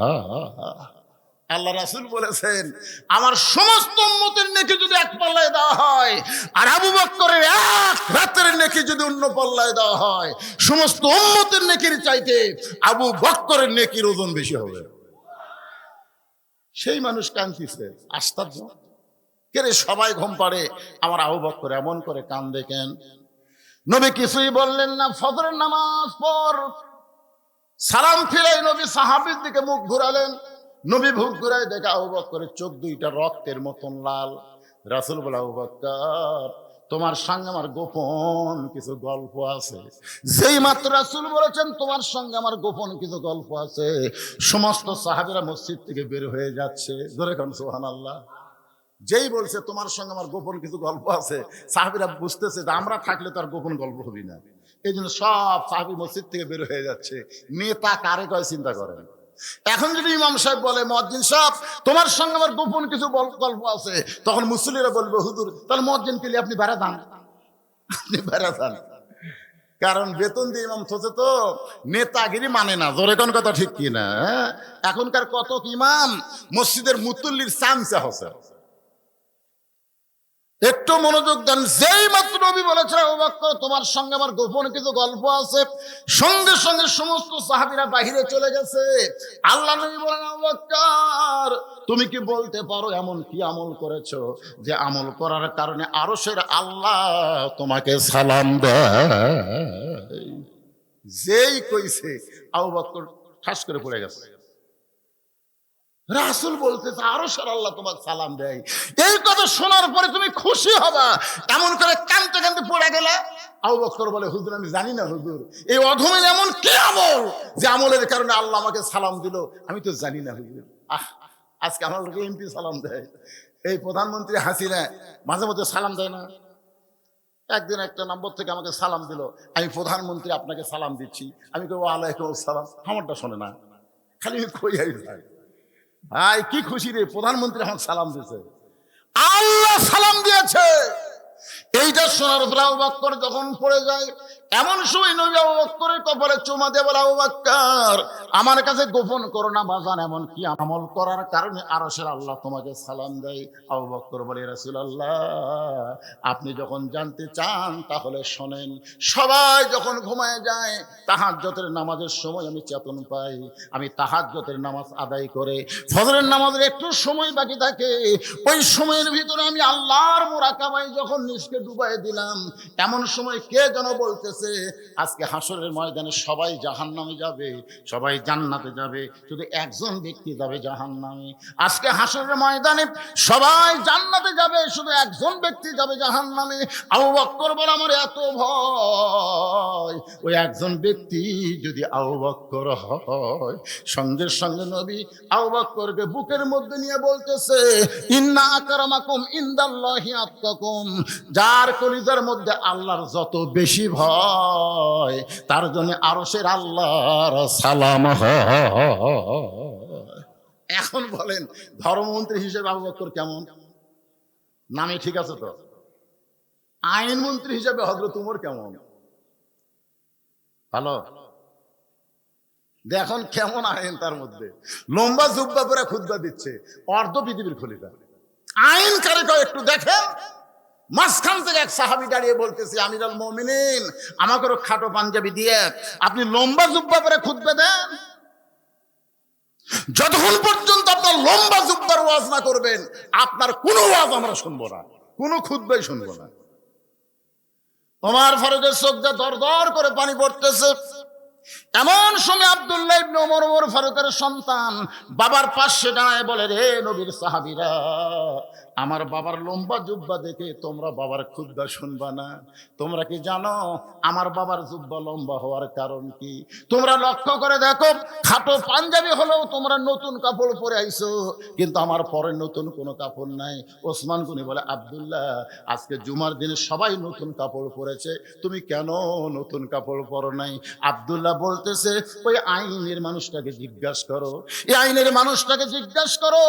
সবাই যখন ঘুমিয়ে গেছে ওই মানুষটা আমার দরজায় গিয়ে বলে আব্দুল্লাহ আব্দুল্লাহ দরজা খোল। আমি দরজা খুলে দেখি বাবার হাতে একটা পাঞ্জাবি। আমি খুশি হয়ে বললাম বাবা একটা পাঞ্জাবি বাইতুল মাল থেকে আমারে দিছে, আর একটা গভীর রাত্রি দিবে রইছেন। ওমর ফারুক বললেন ইন্নাল্লাহা ইয়ামুরুকুম আন তুআদ্দুল আমানাতি ইলা আহলিহা ওয়া ইযা হাকামতুম বাইনান নাস আন তাহকুমু বিল আদল। আব্দুল্লাহ রে আমি তোকে আর একটা পাঞ্জাবি দিবে আসি নাই, এই পাঞ্জাবিটা আমার ভাগে পড়ছে বাজান, এখন এই ছোট পাঞ্জাবি গায়ে দিয়ে আমি কেমনে খুতবা দেই? তা আব্দুল্লাহ বলে আমি কি করব? বলে তোরে যেইটা পাঞ্জাবি দিছে ওইটা আমাকে দান করে দে বাজান। আব্দুল্লাহ কয় আপনি হলেন অর্ধ পৃথিবীর খলিফা, আপনি অর্ধ পৃথিবীর খলিফা হয়ে বেটার কাছে দেওয়া পাঞ্জাবি লিয়ে রয়েছেন, আপনি আর একটা নেন। ওমর ফারুক বললেন ওয়াইদা হাকামতুম বাইনান নাস আন তাহকুমু বিল আদল, মুসলমানের মধ্যে কাউকে যখন হাকিম নির্বাচন করা হয় সে নিজের ইচ্ছায় কোনো আইন সাপ্লাই দিতে পারে না, আল্লাহর কোরআনের আইন তাকে মেনে চলতে হয়। জোরে কোন কথা ঠিক কি না? তুই পারিস তোরটা দে, না পারিস না দে। সঙ্গে সঙ্গে আব্দুল্লাহ তার কাপড়ের অংশটুকু বাবারে দান করে। বাবা নিজের কাপড় তার কাপড় একত্র করে লম্বা জুব্বা বানায় খুতবা দেয়। এখন বলো বাবার খুতবা শোনা যায় কিনা যায়? সমস্ত সাহাবীরা কান্দে। আল্লাহর কোরআনের আইন মেনে যখন কোনো মানুষ চলবে, কোরআন দিয়ে যখন বাংলাদেশ চলবে, মুসলমান এমন ভালো নেতা দেখতে পাবে। অর্থমন্ত্রীর নাম কি মনে ভুলে গেছে? আল্লাহ রাসূল বলে, ওসমান, আল্লাহ তোমাকে এত সম্পদ দান করেছে, তোমার এই ভাই আজকে 3 দিন হলে না খেয়ে আছে, 3টা দিন হলে না খেয়ে আছে। কয়টা দিন? 3টা দিন হলে না খেয়ে আছে। আল্লাহ তোমাকে এত সম্পদ দান করেছে, সেখান থেকে তোমার ভাইকে কিছু দিবার পারবা না? ওসমান গনি চোখের পানি বের করে বলে, রাসূলুল্লাহ, আমার ভাইটা আজকে 3 দিন হলে না খেয়ে আছে, এটা যদি আমি আগে জানতাম তাহলে নিজে না খাইয়া আমার ভাইয়ের বাড়িতে খাবার পৌঁছা দিতাম। আপনারা বলেন তো, ওসমান গনি কি কথা ঠিক কইছে না মিথ্যা কইছে? তার জীবনে পড়ে দেখেন। আমি যখন প্রথম 11 সালে হজ করতে গেলাম, জান্নাতুল বাকিতে ঢুকতে গিয়ে যার কবরটা সবার সামনে পড়ে, সেই কবরটাই হলো ওসমান গনির কবর। জোরে খান সুবহানাল্লাহ। এখানে অনেক হাজী সাহেব আছেন, প্রায় হাজী, শুনে দেখবেন। একেবারে জান্নাতুল বাকির মধ্যে ঢোকার সাথে সাথে যে কবরটা সামনে পড়বে, ওসমান গনির কবর। কোনো গম্বুজ নাই ভাই, কোনো গম্বুজ নাই, খালি পাথর দিয়ে একটু চিহ্ন করে রাখছে। ভিতরে একটা পাথর, সেই পাথরের গায়ে খোদাই করে লেখা আছে ওসমান গনি। আল্লাহ কোরআনে বলেছেন, আল্লাহু গানিয়ুন ওয়া আনতুমুল ফুকারা, আমি আল্লাহ হলাম ধনী, পৃথিবীর সবাই হলো ফকির। রাসূল বলেছেন, ইল্লা ওসমানু গানিয়ুন। সাহাবীরা বলে, ইয়া রাসূলুল্লাহ, আল্লাহ ওসমানকে গানি ডিগ্রি কেন দিল? আল্লাহ রাসূল বলতেছেন, তাহলে শোনো। একদিন মসজিদ নববীর মধ্যে আমি বসে আছি, এমন সময় ক্ষুধার্ত লোক এসে আমারে বলে, ইয়া রাসূলুল্লাহ, যদি পারেন তো আল্লাহর রাস্তায় আমাকে একটু সহযোগিতা করেন। সঙ্গে সঙ্গে নবী জুব্বা তুললেন। গরিব সাহাবী তাকায় দেখে ক্ষুধার জ্বালায় নবী পেটে পাথর বাঁধে বসে আছেন। সাহাবী যখন যাবার চাই, রাসূল বললেন, কোথায় যাবে? বলে, হুজুর, আমার চাইতেও আপনি বেশি গরিব। আমি 3 দিন হলে না খাই না, পেটে পাথর বান্ধি নাই, কিন্তু আপনি পেটে পাথর বান্ধে যখন বসে আছেন, আপনি আমারে কি দিবেন? রাসূল বলে, আমি দিবার পারলাম না, বরং তোমাকে এমন একজন ব্যক্তির কাছে পাঠাবো যে গেলে তোমাকে অনেক কিছু দিয়া দিবে। যাও, ওসমানের কাছে যাও। নবীর কথা মতো গরিব সাহাবী ওসমান গনির দরবারের কাছে সন্ধ্যার সময় গিয়া দেখে ওসমান গনির ঘরে একটু আলো বেশি হয়েছে। ওসমান গনি সলতে টাইনা টাইনা ঘরের আলো কমাইতেছে। গরিব মনে মনে কয়, আমি যতই গরিব হই, আর চাইতে বেশি আলো আমার ঘরে জ্বললেও আমি কোনোদিন আলো কমাই না। এত কৃপণের কৃপণ, সামান্য আলো বেশি, সে আলোটাই না কমায়, ই আমারে কিছুই দিবে না। নবীর কাছে গিয়ে বলে, রাসূলুল্লাহ, আপনি দিবার পারবেন না, ঠিক আছে, কিন্তু এমন কৃপণের কাছে আমারে কেন পাঠাইছেন? রাসূল বলে, তুমি কি তোমার অভাবের কথা কইছো? বলে, যা দেখলাম, অভাবের কথা বলার সাহস পাই নাই। নবী রাগ করে বলেন, আবার যাও। পরদিন সকাল বেলা ওসমান গনির দরবারে গরিব সাহাবী গিয়া দেখে ওসমান গনি যেই বালিশে মাথা দিয়ে ঘুম পাড়ে, ওই বালিশের কোনা ফাইটা সামান্য তুলা ঘরের মধ্যে পড়ছে। ওসমান গনি তুলাটা খুঁটাইয়া খুঁটাইয়া বালিশের খোলের মধ্যে ঢুকায়। হঠাৎ নাকের নিঃশ্বাসে একটা তুলার ফুরাঙ্গি উড়ে যাচ্ছে। ওসমান গনি ওইটা 2 লোক দিয়ে খপ করে ধরে আবার বালিশের খোলের মধ্যে ঢুকায়। গরিব কয়, আল্লাহ রে, এর চাইতে বেশি তুলা যদি আমার ঘরে পড়ে, আমি সামটা দিয়ে ঘাট দিয়ে ফেলা দিব। এমন কৃপণের কৃপণ, এ আমারে কি দান করবে? নবীর কাছে গিয়ে বলে, রাসূলুল্লাহ, হুজুর, আপনি দিবার পারেন না, ওই কৃপণের কাছে আমারে কেন পাঠাইলেন? রাসূল বলে, তুমি কি তোমার অভাবের কথা কইছো? বলে, বলার সুযোগ পাইনি। নবী রাগ করে বলেন, আবার যাও। পরদিন সকাল বেলায় নবীর কথায় গরিব সাহেব ওসমান গনির দরবারে এসে দেখে ওসমান গনি খালি গায়ে বসে আছে। কি গায়ে? কিছুক্ষণ পর লক্ষ্য করে দেখে কোলের মধ্যে একটা পাঞ্জাবি, সেই পাঞ্জাবি এবার আলগা করছে, কয়েক জায়গায় পাঞ্জাবি ছিঁড়ে গেছে। ওসমান গনি নিজের হাতে পাঞ্জাবিতে তালি দিবে, এই পাঞ্জাবি সেলাই করবে, এই কারণে সুয়ের মধ্যে সুতা ঢোকাবার চাই। কিন্তু চোখের পাওয়া নিজের হাতে সর্বপ্রথম যিনি কোরআন শরীফ লেখছে, তার নাম কি? ওসমান গনি। জের জবর নক্তা সবকিছু ঠিক মতো দেওয়ার কারণে তার চোখের পাওয়ার একটু কমে গেছে, যার কারণে সুইয়ের মধ্যে সুতা ঢুকাবার পারতেছে না। সুই ধরে এইরকম সুতা এদিক যায় এদিক যায়। গরিব মনে মনে কয়, এরকম 1000 জুব্বা কিনা ওসমান গনি গায়ে দিবার পারবে? আর নিজে যখন পারবে না দর্জির কাছে দিবে, কি কিরপনের কিরপন, নিজেই জুব্বা সেলাই করবে, কিন্তু সুয়ের মধ্যে সুতা ঢোকাতে পারতেছে না। গরিব সাহেব রাগ করে বলে, ওসমান ভাই। ওসমান তাকায় বলতেছে, আসসালামু আলাইকুম, কখন আইছেন? বলে, এই দিয়ে যাচ্ছিলাম। আপনি সুয়ের মধ্যে সুতা ঢোকাতে পারতেছেন, আমি একটু ঢুকাই দেই। ওসমান গনি বলে, ভাই তাহলে বড় তো উপকার হয়। এর গরিব সাহেব শুনটা নিয়া যেই মাত্র সুতা ঢুকাই দিছে, ওসমান খপ করে হাত ধরছে। গরিব বলে, আমার হাত ধরলেন কেন?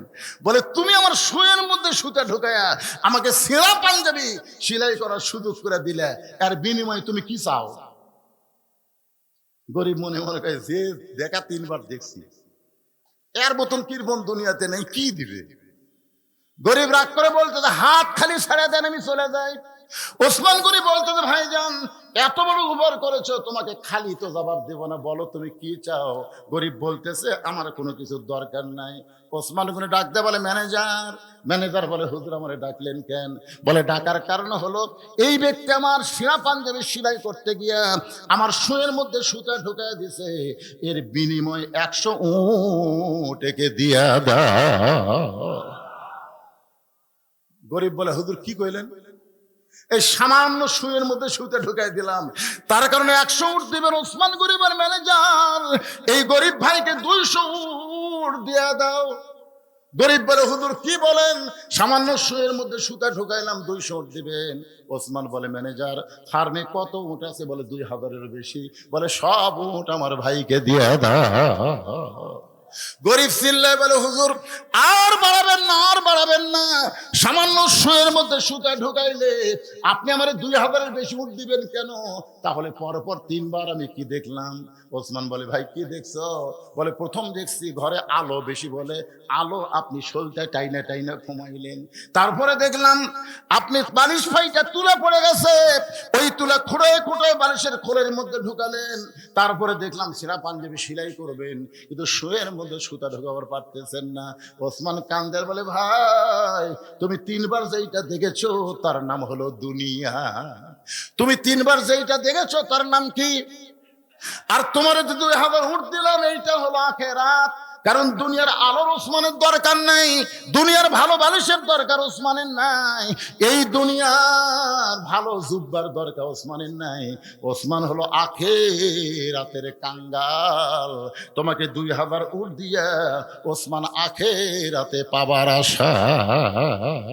ধরে বলেন না সুবহানাল্লাহ। এখন বলেন, অর্থমন্ত্রী হিসাবে হযরত ওসমান কেমন ছিলেন?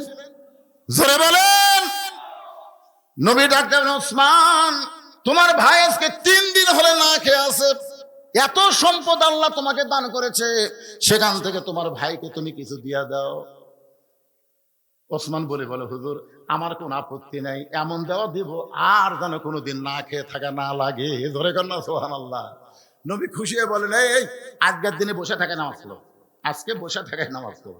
নামাজ শেষ হলে ওসমানের বাড়ি যাবে, এমন দেওয়া দিবে আর না খেয়ে থাকা লাগবে না। সঙ্গে সঙ্গে গরিব সাহাবী ছোট বাচ্চার মতন কাঁদতেছে। আল্লাহ রাসূল বলে, নামাজ শেষ করে ওসমানের বাড়ি যাওয়ার কথা শুনে কান্দো কেন? বলে, ইয়া রাসূলুল্লাহ আস্তাইনু বিস-সাবরি ওয়াস-সালাহ, ইন্নাল্লাহা মা'আস-সাবিরিন। নামাজ পড়তে পড়তে আমার ঈমান এমন পর্যায়ে গেছে, ইয়্যাকা না'বুদু ওয়া ইয়্যাকা নাস্তাইন, যদি সাহায্য লাগে একমাত্র কার কাছে যাব? দরকার হলে না খাইয়ে মরে যাব, কিন্তু যতক্ষণ আমার ঈমান বলবে আল্লাহ দিবার পারবে, ততক্ষণ আমি আল্লাহর কাছে যাব না। কথাটা খেয়াল করছে? যতক্ষণ আমার ঈমান বলবে যে আল্লাহ হামাক দিবে। আপনাকে ঈমান কি কয়? ভারত যদি আমাদের পারমাণবিক বোমা মারে, যে কিছুদিন হলে ভারতের কয়েকটা পাতি নেতা চিল্লাচিল্লি করতেছে। আজকে আবার ফেসবুকে দেখলাম ওরা নাকি বর্ডারের দিকে গাড়ি নিয়ে আসতেছে, অস্ত্র নিয়ে।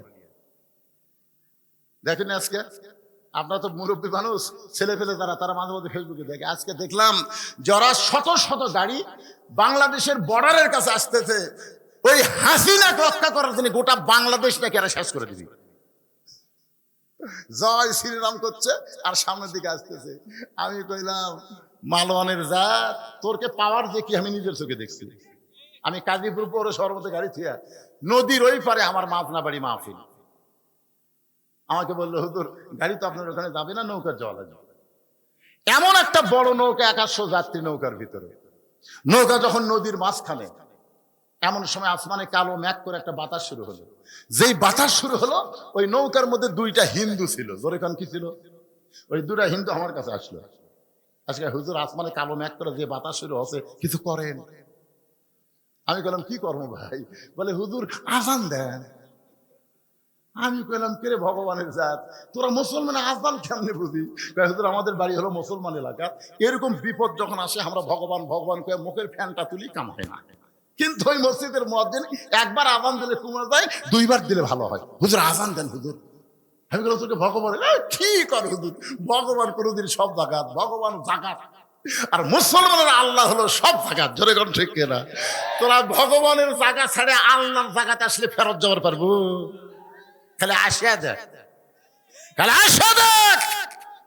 সিলেটের শাহজালাল গৌর গোবিন্দকে যেভাবে তাড়াইছে, আশা করা যায় বেশি বকওয়াস করলে ভারতীয় মুসলমান, বাংলাদেশেও মুসলমান, পাকিস্তানেও মুসলমান, সব মুসলমান একত্র হয়ে পৃথিবীর মানচিত্রে কোনো মালওয়ান থাকবে না। জোরে কোন কথা ঠিক কিনা? তোদের গোষ্ঠী লিল্লাহে তাকবীর, ওদের গোষ্ঠীর নাম হলো নমরুদ। জোরে কোন নাম কি? নমরুদ। খালি বারবার বলে, ইব্রাহিম যে আগুন জ্বলাছি রে, যে আগুন জ্বলাছি, খালি একবার টাকা দেখতো, তুই পড়া মাত্রই ছাই রে। ইব্রাহিম নবী একবারও তাকায় না। আল্লাহ কয়, ইব্রাহিম এতবার নমরুদ তাকাবার কয়, তুই একবারও তাকাস না কেন? ইব্রাহিম বলতেছে, হাসবি আল্লাহ নিমাল ওয়াকিল ওয়া নিমাল মাওলা ওয়া নিমান নাসির। আল্লাহ আমি তোমার দিকে তাকায় আছি, আমি তোমার দিকে তাকায় আছি। আল্লাহ আমি আগুনের দিকে তাকানোর টাইম পাচ্ছি না। আল্লাহ কয়, এতবার যখন বলতেছি একবার তাকা। ইয়ানজুরু বিনূরিল্লাহ, সুবহানাল্লাহ বলেন। ঈমানের নূরের চোখে ইব্রাহিম নবী তাকায় দেখে, আগুনের চুলাকে আল্লাহ তাআলা শান্তির বাগান বানায়া দিছে। তো ভারতের হিন্দুরা যখন আমাকে পারমাণবিক বোমা মারবি, মনে করেন মানলো, বিমানের থেকে মানলো, বাংলাদেশে পড়াই মিষ্টি তরমুজ হয়ে গেল। আচ্ছা, আমাদের জাতির পিতার জন্য যদি আগুনের সেই লেলিহান শিখাকে শান্তির বাগান আল্লাহ বানাবার পারে, তাহলে মালওয়ানের বাচ্চাদের পারমাণবিক বোমাকে আল্লাহ তরমুজ বানাতে পারবি না? মানে মাটি যেই পড়েছে তরমুজ, বোমা পড়ে তরমুজ হলো। আমাকে অনেক সন্তানের তরমুজ খাবার পাচ্ছে না, বাড়ির থেকে বটি চাকু নিয়ে যায়, কাটতিছে আর খাচ্ছে, কাটতিছে আর খাচ্ছে। দূর থেকে দূরবীন যন্ত্র দিয়ে অনুবীক্ষণ দিয়ে দেখতে, কে রে আমরা মান্য বোমা, এরা কাটিয়ে খায়। আরে ভগবানের জাত, এরা হলো আল্লাহর দল। জোরে কোন কথা ঠিক কিনা? তাহলে আসে দেখ, আমি কইছি কমেন্টে, তোমরা বর্ডার খুলে দাও, বর্ডার খুলে দাও, খালি ঢুকুক। শাহজালাল ইয়ামিনের বংশধরকে দেখে যাক। জোরে কোন কথা ঠিক কিনা? এক খাজা মঈনুদ্দিন চিশতি রহমতুল্লাহ চাপাত পড়ে পিতি রাজ্যে হারে পড়ে গেছে। জোরে কোন কথা ঠিক কিনা? এই শালা মালওয়ানের জাতিরা বোঝে না যে আল্লাহর জাতির কি ক্ষমতা। খালি আশা দেখ রে পাগলার, আশা দেখ। কি মনে করতেছেন জীবন দিব, কিন্তু মালওয়ানের কাছে আমরা ঈমান দিব না? জোরে কোন কথা ঠিক কিনা? মরে গেলে সে মরে না। আবু সাইদ মারা গেছে, আপনার বলেন তো মরছে? মরেনি। আমার এক চাচাতো ভাই ছেলে হয়েছে, আমার কয়, ভাই জান আপনি হুজুর মানুষ, একটা ভালো নাম রাখেন তো, আমার ছেলের নাম ভালো। আমি বললাম, তোমার ছেলের নাম রাখো আবু সাইদ। যেই কোছে আবু সাইদ কি খুশি, ভাই আমার মনে নাই। আমার ভাই ছেলের নাম তো আবু সাইদ। আমার পাড়াতে আরো 3টা ছেলে জন্মিছে, সবার নাম তো আবু সাইদ। আমি বাড়ি বাড়ি চেক করলাম, কেড়ে পাগলা আরো আছে তো, মুগ্ধ আছে, ইয়ামিন আছে, ওই নাম তো না হুজুর আবু সাইদ থুই। যে কয়টা ছেলে জন্মিচ্ছে সবগুলার নাম হচ্ছে আবু সাইদ। আমার এক খালা তো খালার, তার মেয়ের আবার একটা মেয়ে হয়েছে। আমার কয়, বাবা তুমি তো আলেম মানুষ, একটা মেয়ের ভালো নাম বলো তো। আমি বললাম, খালা একটা ভালো নাম আছে, হাসিনা। সেই কোসে হাসিনা। খালাকে তুই আলেম না পাবেন? আমি তোকে বললাম একটা ভালো নাম তো, আর তুই হাসিনা কোস? এই তুই জানিস না হাসিনা একটা খুনি? আমি তখন বললাম, আল্লাহ রে, হকের পক্ষে যারা জীবন দিয়েছে তারা কোনোদিন মরে না, আর হাসিনা বেঁচে থাকতো মরে গেছে মানুষের অন্তর থেকে। জোরে কোন কথা ঠিক কিনা? কি মনে করতেছে? আল্লাহ কোরআনে বলেন, ওয়ালা তাকুলু লিমান ইউকতালু ফি সাবিলিল্লাহি আমওয়াতুন বাল আহইয়াউ ওয়ালাকিন লা তাশউরুন। একটা জিনিস খেয়াল করবেন, আমি আপনাদের শেরপুর কম ওয়াজ করছি, বহু ওয়াজ করছি। আমাকে তুলে দেয় রাত 9:30টায়, ওয়াজ শেষ হয় 12টায়, কিন্তু আজকে আমার তুলেই দিছে 11টায়। এই জন্য কেউ যাচ্ছে, কেউ উঠতেছে, কেউ হাঁটতেছে, আমি কোনো কথাই বলতেছি না। যা পারিস কর তোরা, কারণ টাইম মতো তুলে দেয়নি। এই আব্দুর রহমান আমাকে দাওয়াত দিয়েছে 2 তারিখের। ধরে কোন কয় তারিখের কথা কন না কেন ভাই? ওর কাছে একটা কাগজ, আমি দাওয়াত গ্রহণ করছি 2 তারিখের দাওয়াত। এখন ঘড়ির দিকে তাকে দেখেন 3 তারিখ। এখন আপনারা কোন 2 তারিখের দাওয়াত দিয়ে 3 তারিখে খাটাই নেওয়া ঠিক আছে? এই জন্য কেউ যদি যান, চলে যান, চলে যান। এরা মাইকেও করছে মাহফিল হবে 2রা ডিসেম্বর। জোরে খান কথা ঠিক কিনা? 12টার পরে 3রা ডিসেম্বর হচ্ছে। মন চাই চলে যান তো। আপনার যত চলে যাবেন আমি তত তাড়াতাড়ি শেষ করে পারবো। জনগণ কম লোক উঠে গেছে, আমার কি দোষ?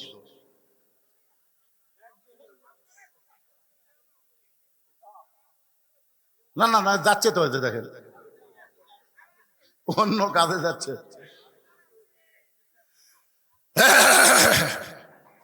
কে রে ভাই জানে রে, পিছনে দাঁড়িয়ে আছেন, খালি আপনি কোরআনের মাহফিলে বসেন, এই মাহফিল আপনার জান্নাতের সাক্ষী হবে। খালি বসে দেখেন, দাঁড়িয়ে থাকলে কাম হবে না ভাই। বসেন, যারা উঠে চলে গেছে চলে গেছে। সিটা পাতান বেশিক্ষণ রাখা যায় না, বাতাস দিলে আর উড়ে যায়। জোরে কোন কথা ঠিক কিনা? আপনার দানাদারি বান্ধ হয়ে বসেন তো। আমি যে আলোচনাটা করতেছি একটু মনোযোগ দিয়ে শোনেন। সাহাবী বলতেছে, ইয়া রাসূলুল্লাহ, যতক্ষণ আমার ঈমান বলবে আল্লাহ আমাকে দিবে, আল্লাহ আমাকে দিবে, ইয়াকা নাবুদু ওয়া ইয়াকা নাস্তাইন, আমি গোলামি করি কার? তাহলে চাবো কার কাছে?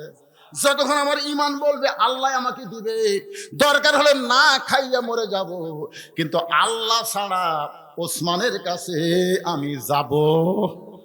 যাবার কইছে কে? নবী। নবী যাবার কইছে কে? আর আল্লাহ কি কয়? ওমা মিন দাব্বাতিন ফিল আরদি ইল্লা আলাল্লাহি রিজকুহা। পৃথিবীতে এমন কোন বিচরণশীল প্রাণী নাই যার রিজিকের ব্যবস্থা আল্লাহ করেনি। আপনারা বলেন তো, 90% মুসলমানের দেশে আগডম বাগডম ঘোড়াডম সাথে ঢাক ঢোলক ঝাদর বাদে এই মিথ্যা শিক্ষা দ্বারা দেয়, তাদেরকে সরকার মাস গেলে 50,000 টাকা বেতন দেয়। আর জালিকাল কিতাবুল আরাইবা বিহুদাল্লিল মুত্তাকিন, এই মাদ্রাসায় যারা শিক্ষা দেয় এদেরকে সরকার 1 টাকাও দেয় না। আপনারা বলেন তো, যেই সরকার প্রাইমারির দাম বুঝলো, হাফেজি মাদ্রাসার দাম বুঝলো না, এই সরকার মরে গেলে কোন আলেম তার জানাজা করা যাবে না। জোরে কোন কথা বলে, কথা বলা লাগবে ভাইদা। কি বুঝতেছেন? একদম বাগডুম দিয়ে জানাজা হবে, খালি আল্লাহ আকবার ঠিক থাকবি, ভিতরে একটাও দোয়া চলবি না। জোরে কোন কথা ঠিক কিনা?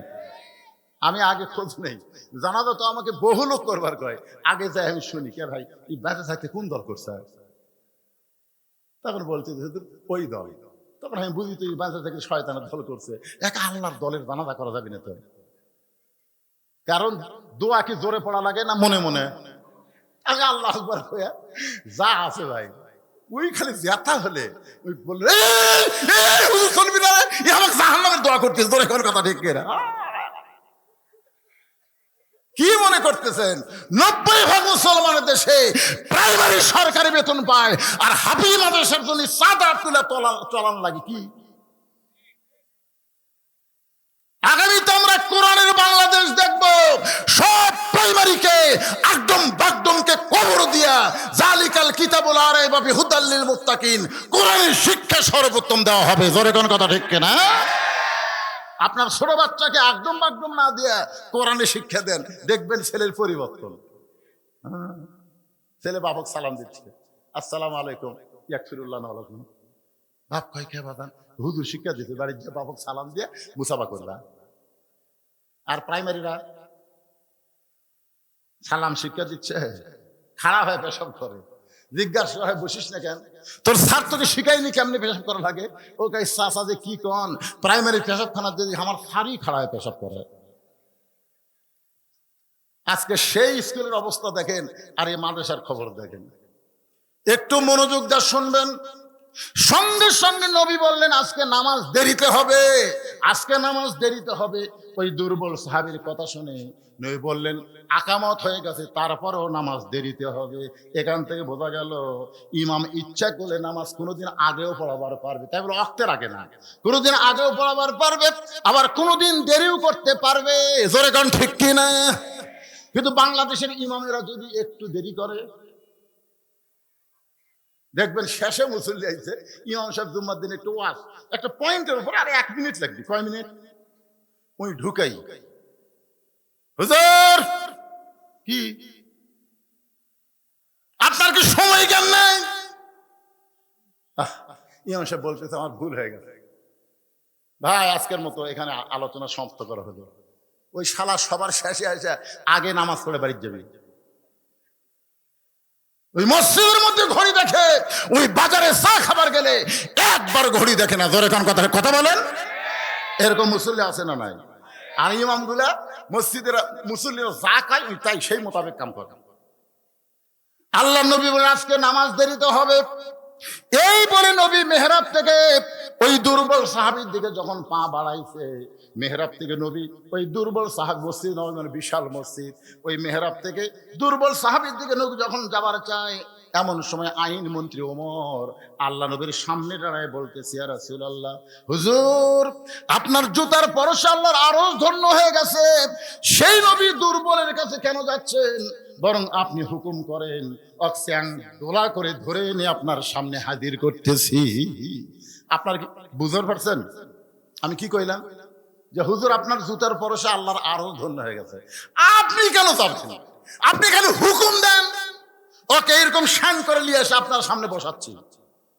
আল্লাহ রাসূল বললেন ওমর মুখ সামলে কথা বলো, মুখ সামলে কথা বলো, আমি নেতা যা করব সেটাই তোমাকে মানা লাগবে।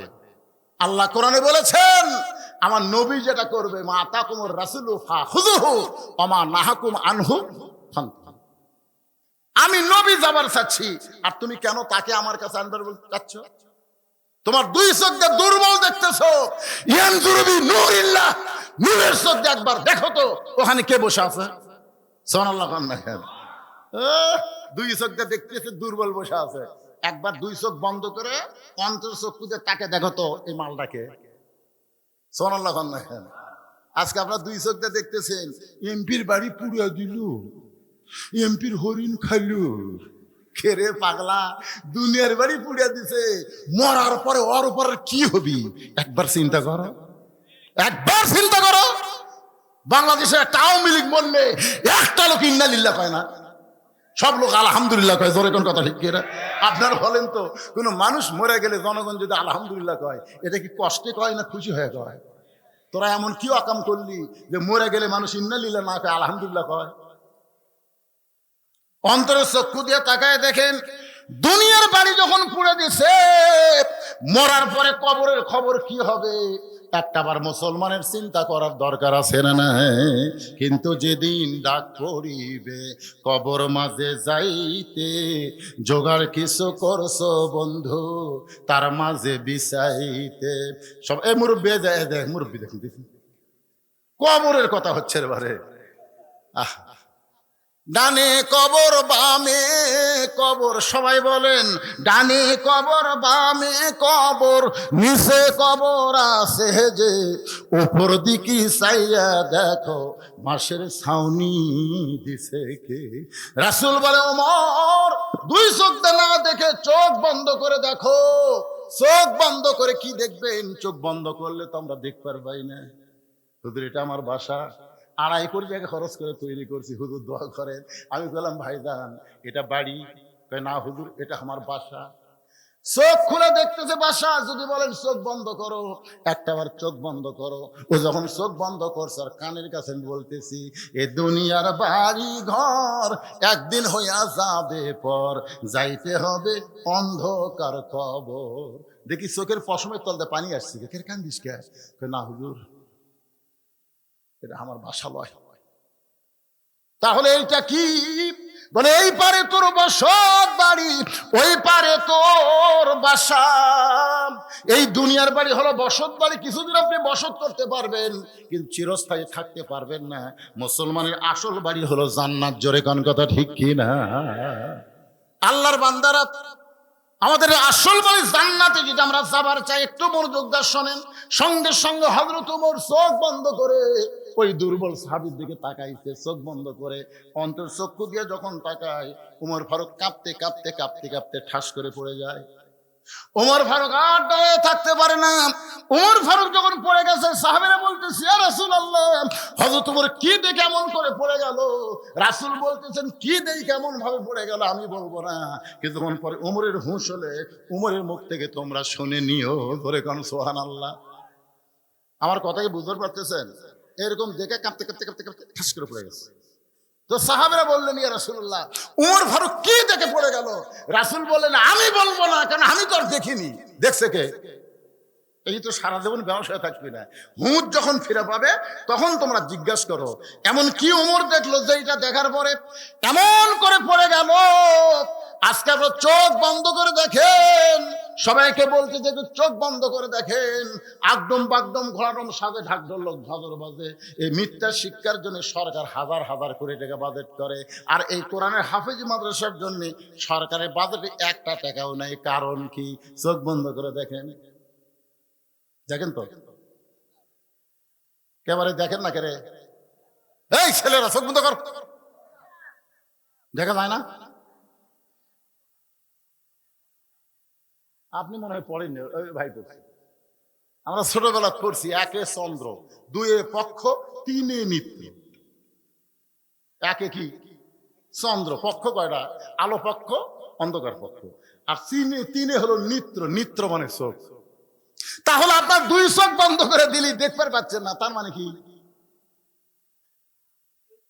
হাইরে কপাল মন্দ, চোখ থাকিতে অন্ধ। গান শোনেন আপনারা? হাইরে কপাল মন্দ, চোখ থাকিতে অন্ধ। আমি একটা গান গাবো, কি মন খারাপ করতেছেন? ওটা বসা না করে একটু মনোযোগ দিয়ে শোনেন। কানার ভাগ্যে ধন মিলে না, কানার ভাগ্যে ধন মিলে না, সামনে পড়ে আছে সোনা, সামনে পড়ে আছে সোনা, কানা দেখতে পায় না, মাটি মনে করে ফাইলে দেয়, হাতে তুলে নেয় না, কানার ভাগ্যে ধন মিলে না। সামনে পড়ে আছে কি? সোনা। সামনে পড়ে কি? এই যে দুবলাগাড়ি হাফেজ মাদ্রাসা, এটা কি? আরো জোরে বলে, এটা কি? আর প্রাইমারি কি? মাটি রে মাটি। সামনে পড়ে আছে সোনা, কানা হাতে তুলে নেয় না, মাটি মনে করে ফাইলা দেয়, কানার ভাগ্যে ধন মিলে না। তা আপনারা আজকে এখানকার আপনাদের ছেলেগুলোকে সব প্রাইমারি দিলেন, হাফেজ মাদ্রাসা দিলেন না। আপনারা কি চোখ আছে না কানা? এই মাদ্রাসা কিয়ামত পর্যন্ত যদি আপনারা চালু রাখতে চান, সরকারি কোন অনুদান, কোন চাকরির বেতন দিবে না, আপনাদেরকে দান করে এই মাদ্রাসা চালান লাগবে। আমি শুধু তাদের কাছে বলবো যাদের বাপ মা কবরে গেছে। এখানে বাপ মা মারা গেছে এমন কয়জন আল্লাহর বান্দা আছে? একটু হাত তোলেন। যারকে বাপ মা মারা গেছে তারা হাত তুলবেন। হাত হাত নামান তো। যারকে বাপ মা মরেনি তারা হাত তোলেন তো। তো বোঝা যাচ্ছে সমান সমান বারে। আচ্ছা, হাত না হান।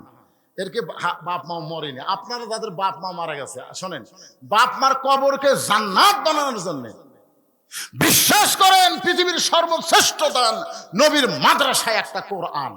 এই যে কোরআন শরীফ আপনারা দেখতেছেন, একটা করে কোরআন এই দুবলাগাড়ি মাদ্রাসার দান করা লাগবে বাপ মার কবরকে জান্নাত বানানোর জন্য। যার পকেটে টাকা আছে আমি তার কাছে দাবি করতেছি, বাজারে যায় কোনো কোরআন শরীফ আনে এখানে দেওয়ার দরকার নাই। কোরআন শরীফ বাবদ মাত্র 500 টাকা দেবেন। আপনি একটা কোরআন শরীফ বাবদ 500 টাকা দান করবেন, আল্লাহ আপনার বাপ মার কবরকে জান্নাত বানায় দিবে। আর আপনারা যারা বসে আছেন 500 টাকা দিবার পারবেন না, বাপ মা যাদের জীবিত আছে, আপনাকে রুমাল যাবে, ব্যাগ যাবে, যিনি যা পারবেন 10 টাকা, 20 টাকা, 50 টাকা আল্লাহর রাস্তায় আপনার দান করবেন। অন্যদিকে সাইড নামাইরা বাপ মার কথা মনে করেন, অন্তরের চক্ষু দিয়ে একবার তাকায় দেখেন, বাবা কান্দে, মা কান্দে, কবরতে শুয়া দেখলি না রে দরদের বেটা একবারও আসিয়া। রফিকুল মিস্ত্রি 4টা কোরআন শরীফ বাবদ 2000 টাকা দান করেছে। আল্লাহ, আল্লাহ দানকে কবুল করেন, বাপ মার কবরকে জান্নাতের টুকরা বানায় দেন।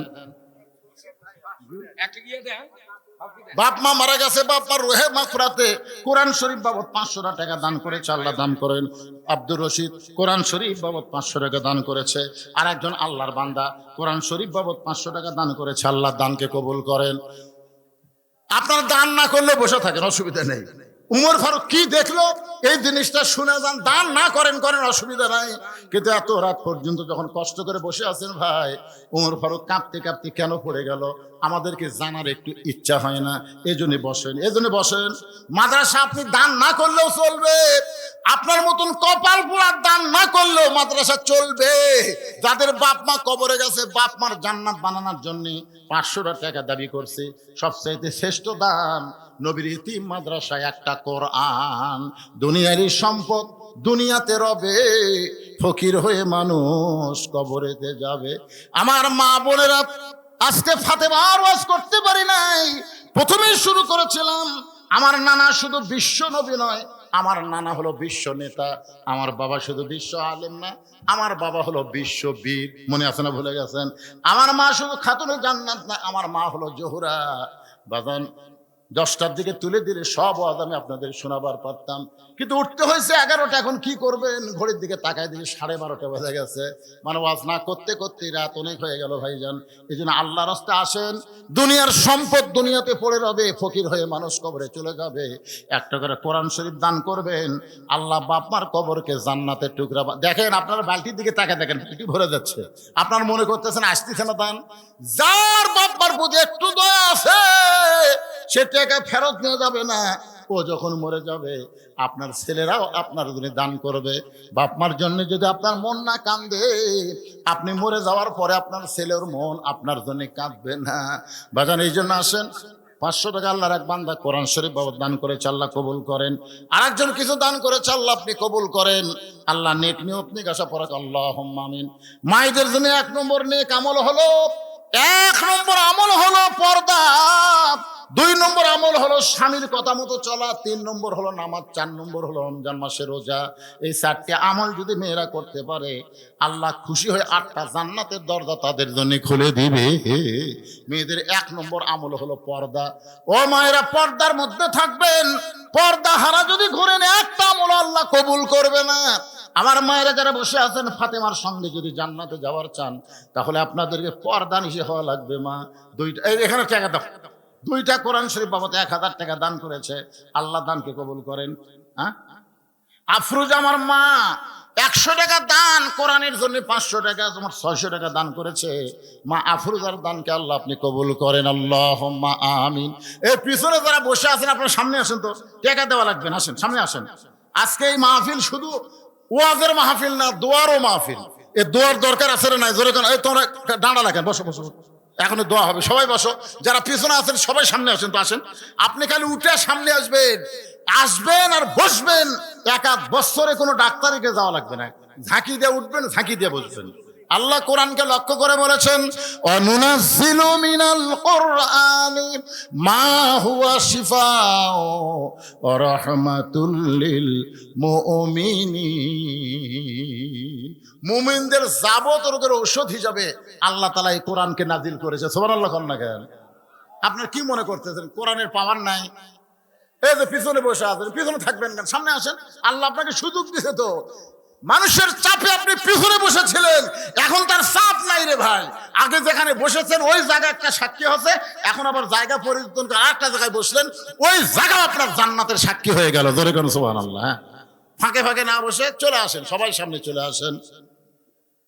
সাহাবেরা বললেন, যখন ওমর ফারুকের হুঁশ ফিরাইছে, ওমর ফারুকের যখন হুঁশটা ফিরাইছে, সমস্ত সাহাবেরা বললেন, ওমর ভাই, ওই দুর্বল সাহাবীর দিকে চোখ বন্ধ করে তুমি কি দেখছো ভাই? যেটা দেখার পরে তুমি কাঁপতে কাঁপতে পড়ে গেলে, আমরা তোমার মুখে একটু শুনবার চাই। ওমর ফারুক বললেন, যেখানে আল্লাহর নবী আছে সেখানে আমার কথা চলবে? আপনারা বলেন তো, নবী উপস্থিত আছে, হাদিস কয় প্রকার?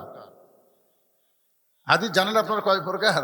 একটা হলো হাদিসে কওলি, যেটা নবী জবানে বলেছেন, এটা হলো হাদিসে কওলি। আর একটা হলো হাদিসে ফেলি, নবী বলে নাই কিন্তু আমল করেছেন, এই হাদিসও মানতে হবে।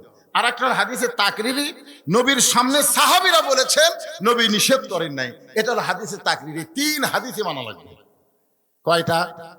হাদিসে কওলি, হাদিসে ফেলি, হাদিসে তাকরিরি। এখন নবীর সামনে উমর যেটা বলতেছে, নবী যদি সমর্থন দেয় তাহলে এটা হাদিসে তাকরিরি, এটাও মানা লাগবে। আরেকজন কোরআন শরীফ 500 টাকা দান করেছে, আল্লাহ দানকে কবুল করেন। ওমর ফারুককে নবী বলেন, ওমর আমি তোমাকে অর্ডার দিলাম। ওমর ফারুক লক্ষ্য করে দেখে ওমরের পাশে একজন সাহাবী দাঁড়িয়ে আছে, তার নাম হলো হযরত আলী, যাকে আল্লাহর নবী বানাইছেন শিক্ষামন্ত্রী। ধরে কন্যা সুবহানাল্লাহ। দেখেছে কে? আইনমন্ত্রী। দেখেছে কে? আর নবী ডাক দিয়েছেন কাকে? অর্থমন্ত্রী। এখানে খুব খেয়াল করবেন, ডাক দিয়েছেন অর্থমন্ত্রী, দেখেছে আইনমন্ত্রী, কাছে খাড়ায় আছে শিক্ষামন্ত্রী। মারাত্মক পেশ। শিক্ষামন্ত্রীর নাম কি? কথা কয় না। হযরত আলীর মতন শিক্ষামন্ত্রী যদি বাংলাদেশে থাকতো, তাহলে বাংলাদেশে কোন শিক্ষার গুরুত্ব বেশি হতো? কথা কয় না রে ভাই, কথা কয় না রে। খায়রুকুম মান তাআল্লামাল কুরআনা ওয়া আল্লামাহ। ওই ব্যক্তি হলো সবচাইতে জ্ঞানী এবং সম্মানী, যে আল্লাহর কোরআন শিখেছে এবং অপরকে কোরআনের শিক্ষা দেয়। একটা লোক সুবহানাল্লাহ করলো না, খেলো উপর থেকে একজন সুবহানাল্লাহ করে। বিশ্বাস হচ্ছে না, কেমনে হবে? আপনার ছেলের যে মাস্টার তিনটা মাস্টার, আপনার ছেলের ইংরেজি মাস্টারকে মাস গেলে 2000 টাকা দেন, ওই ছেলের অঙ্ক মাস্টারকে মাস গেলে 1500 টাকা দেন, ওই ছেলেকে 3 মাস হলে হুজুর কোরআন সে পড়ায়, এখন পর্যন্ত বেতন নেই। একই ছেলের কয় মাস্টার? তাহলে 3 মাস্টারকে আপনি কয় চোখে দেখলেন? ইংরেজি মাস্টারকে 2000, ইংরেজি অঙ্ক মাস্টারকে 1500 মাস গেলি, আর 3 মাস হলে হুজুর কোরআন সে পড়াচ্ছে, এখন পর্যন্ত। ছেলে যখন বাপকে এসে বলতেছে, আব্বা আমি নিজে নিজেই কোরআন পড়ার পারি আব্বা, তখন বাপ কয় আমার হুজুরের কথা মনেই নাই রে। মানে কোরআন যে শিক্ষা দেওয়া লাগবে এটা অনেক বাপের মনেই নাই। তো তুই যখন নিজে নিজে কোরআন পড়ার পারিস, মরে গেলে কোরআন পড়িস, বা মরে গেলে কোরআন পড়িস, বেঁচে থাকতে হয় মরে গেলে। আপনার বলেন তো, কোরআন কি মরা মানুষের জন্য না জেতা মানুষের জন্য? সবাই বলা লাগবে, এই কথাটা কত বড় গুরুত্বপূর্ণ। কোরআন কি মরা মানুষের জন্য না জেতা মানুষের জন্য? আজকে আমরাই কিন্তু হুজুর, কেউ মরলি যাই বলে আইরে সেই দিকে যাইরে, বোঝা শোনা নাই। মরিছে ওর বাড়ি যায়, এক খতম করার খালি ঝুঁকে ঝুঁকে ঝুঁকে ঝুঁকে পড়ে, ছাত্র নিয়ে পড়ে দোয়া করতেছে, আল্লাহ আমরা তো এক খতম কোরআন পড়লাম, এর যা সওয়াব হলো যে মরিছে আর রুহে দিয়ে দাও আল্লাহ। তখন দুই কান্দে দুই ফেরেশতা বলতেছে, আল্লাহ এই হুজুর যে ছাত্র করে দোয়া করলো যে এক খতম কোরআন পড়া যা সওয়াব হলো, ওই মরাক দিয়ে দাও। তো তুমি কি বলতেছে? আল্লাহ বলতেছে, একই সওয়াব কয়বার? কারণ প্রতি অক্ষরে 10টা করে নেকি। ওই যখন পড়িছে, পড়া মাত্রই পড়াও শেষ, নেকি লেখাও শেষ। আলিফ 10 নেকি, লাম 10 নেকি, মিম 10 নেকি, জালিকার একবারে 30 নেকি, এইভাবে সব লেখা শেষ। এই যে আবার উমুকে রুহে দাও, একই নেকি কয়বার? আল্লাহ কয়, ফেরেশতা তোরা সাক্ষী থাক, কোরআন কোন মরা মানুষের জন্য নয়, কোরআন হলো জীবিত মানুষের হেদায়েতের খোরাক। জোরে কোন ঠিক কি না? হুদাল্লিল মুত্তাকিন। তাও সবার জন্য না, আবু জেহেলের জন্য না, আবু বক্করের জন্য। জোরে কোন কথা ঠিক কি না? কোরআন শুনেছে আবু জেহেল, কোরআন শুনেছে আবু বক্কর। আবু জেহেল কোরআনের শত্রুতা করেছে, আর আবু বক্কর কোরআনের জন্য জীবন দিবার চাইছে। জোরে কোন কথা ঠিক কি না? আমার সামনে যারা বসে আছেন এই শেষ মুহূর্তে, বেশি লোকের দরকার নাই, 300 জন। কয়জন সংসদে? কয়জন লাগবে? এই গোটাল 18 কোটি সংসদ দেখবি, খালি 300টা ভালো মানুষকে আপনার পেটে দেন। কেমন আইন করবি? না মানলে পাশার ছাল উঠে যাবি। জোরে কোন কথা ঠিক কি না? এই গোটাল মাহফিল ভরা মানুষের কোনো দরকার নাই। যে কয়জন মানুষ বসে আছেন একটু মনোযোগ দিয়ে শুনবেন ভাইজান, এই কথাগুলো একটু মনোযোগ দিয়ে শুনবেন, আগামীকাল আমার রিপ্লাই করবেন। কি কথা বলতেছিলাম? ওমর ফারুক যখন বলবার চায়, কি দেখছে? এমন সময় লক্ষ্য করে দেখে তার পাশে শিক্ষামন্ত্রী দাঁড়ায় আছে। কি মন্ত্রী? শিক্ষামন্ত্রী সম্পর্কে রাসূল বলেছেন, আনা মাদিনাতুল ইলমে ওয়া আলিউ বাবুহা, আমি হচ্ছে ইলমের শহর, আলী হচ্ছে তার দরওয়াজা। জোরে কেন সুবহানাল্লাহ। তার মানে কি বুঝতেন, শিক্ষামন্ত্রীর মধ্যে কয় প্রকার গুণ আছে, কত এলেম আছে আপনারা জানেন? রাসূল বলেছেন আমি হচ্ছে এলেমের শহর, এই শহরে এলেম যদি নিবার চাও আলী দরজা দিয়ে তোমরা এলেম নাও। জোরে কেন সুবহানাল্লাহ। হযরত আস্তে করে বসে ওমর ফারুকের হাত ধরে বলতেছেন, ওমর ভাই আপনি চোখ বন্ধ করে কি দেখলেন? আমি আলীর জানা। এখান থেকে বোঝা গেল কেউ গায়েব জানে না, একমাত্র জানি কে।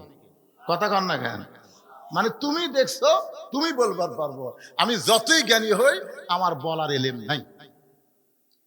আমরা সকলেই বিশ্বাস করব গায়েবের এক নম্বর মালিককে। আরো জোরে। রাসূল বলেছেন আমি যা জানি তোমরা তা জানো না, আমিও জানি না যতক্ষণ পর্যন্ত আল্লাহ পাক আমাকে না জানা। তাহলে আগে জানি কে, তারপরে জানি কে, তারপরে জানি কে, তারপরে জানি হচ্ছে আলী। কারণ আমি হচ্ছে এলেমের শহর, আলী হচ্ছে তার দরজা। কথাটা বুঝতে পারতেছেন না? আগে জানি কে, তারপরে জানে কে? আল্লাহ নবী, তারপরে জানে হযরত আলী। কিন্তু সে আলী বলতেছেন ওমর ভাই চোখ বন্ধ করে আপনি কি দেখে কাঁপতে কাঁপতে পড়ে গেলেন? আমি আলীরও জানা নাই। সঙ্গে সঙ্গে রাসূল বলে ওমর তুমি যা দেখছো সমস্ত সাহাবীর মধ্যে বলে দাও। হযরত ওমর বলতেছে রাসূলুল্লাহ আমি চোখ বন্ধ করে দেখতে পাই যে ব্যক্তি বসে বসে নামাজ পড়বে, আপনি মেহরাব ছেড়ে যার কাছে যাবার চাইছিলেন, প্রথম দিকে আমি একটু রাগ করেছিলাম, কারণ আপনাকে বলেছিলাম আপনার জুতার উপর সে আল্লাহর আরশ ধন্য হয়ে যায়। হুজুর আপনি যাবেন কেন? আমি আপনাকে আপনার কাছে ওকে হাজির করে দেই। এইটা রাগ করে আমি চোখ বন্ধ করেছিলাম। চোখ বন্ধ করে দেখতে পাই ওই দুর্বল সাহাবীর ঈমান এত পাওয়ারফুল ঈমান, ওই দুর্বল সাহাবীর ঈমানটা খুলে যদি আসমানে লেগে দেওয়া হয় সূর্যের চাইতেও বেশি আলো দিবে। আপনার বলেন তো ঈমানের পাওয়ার আছে না নাই? এ ধরে কেন আছে না নাই? বাংলাদেশের মুসলমান ভারতের হলো মালোয়ান, আমাকে ঈমানের পাওয়ার কি? সবাই বলেন হাসবি আল্লাহ নিমাল ওয়াকিল ওয়া নিমাল মাওলা ওয়া নিমান নাসির। ফিরআউনের সাথে কম সৈন্য ছিল?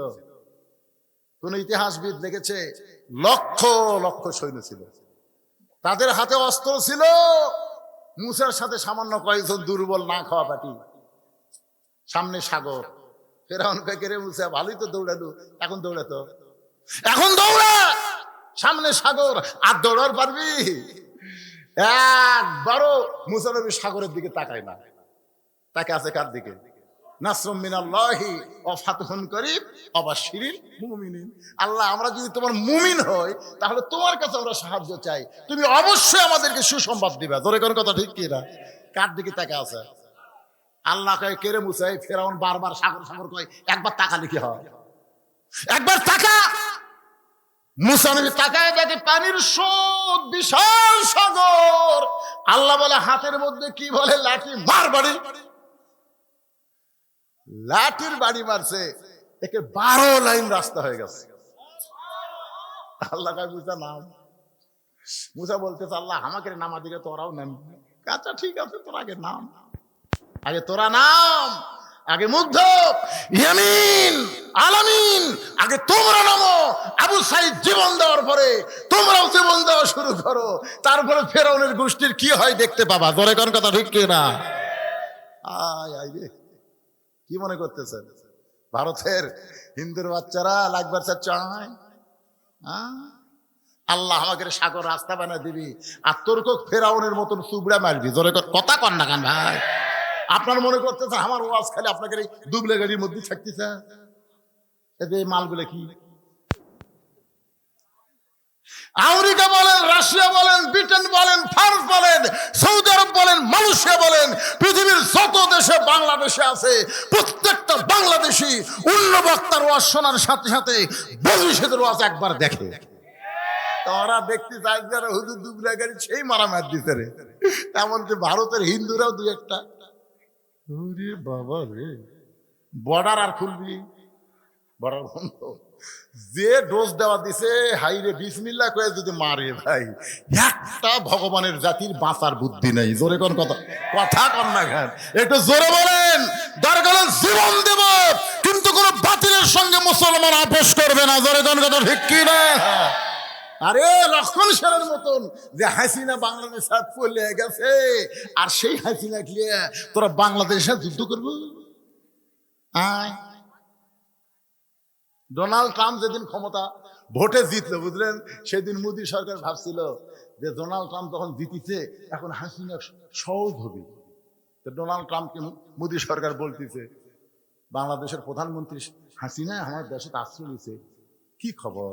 ডোনাল্ড ট্রাম্প বলতেছে, এই মেয়াকের সাথে আমার কোনো খবর নেই। তুমি হিন্দু, বাংলাদেশের ভারতের প্রধানমন্ত্রী, তুমি মরদ না মেয়ে? আমি তো পুরুষ। আরে আমার সাথে একটা মেয়ে মানুষ দাঁড়া ছিল, নাম হলো কমলা। আমেরিকার জনগণ বুঝা দিছে যে আমেরিকার লোকেরা লুচ্চা হলেও মরদ মানুষ চাই। জোরে কোন কথা, ঠিক কিনা? যতই লুচ্চা হোক আমরা এই সাত চাষার মতো মানুষ চাই। জোরে কোন কথা, ঠিক কিনা? আমরা খালেদা হাসিনাকে আর চাই না। কথা কন না কেন, কথা কন না কেন? বাংলার জমিন আর কোন নারী নেতৃত্ব চলবে? ডোনাল্ড ট্রাম্প কাছে হাসিনা যদি মরদ হতো তাহলে, কিন্তু মেয়ার পক্ষে আমি নাই। মোদি কয় তাহলে তো কাম সারা বারে, এতদিন আমেরিকা নিয়েছে স্বপ্ন দেখছিল, আর তার হলো না। দুড়ার মতন কাল্লা ভিতরে ঢুকিছে।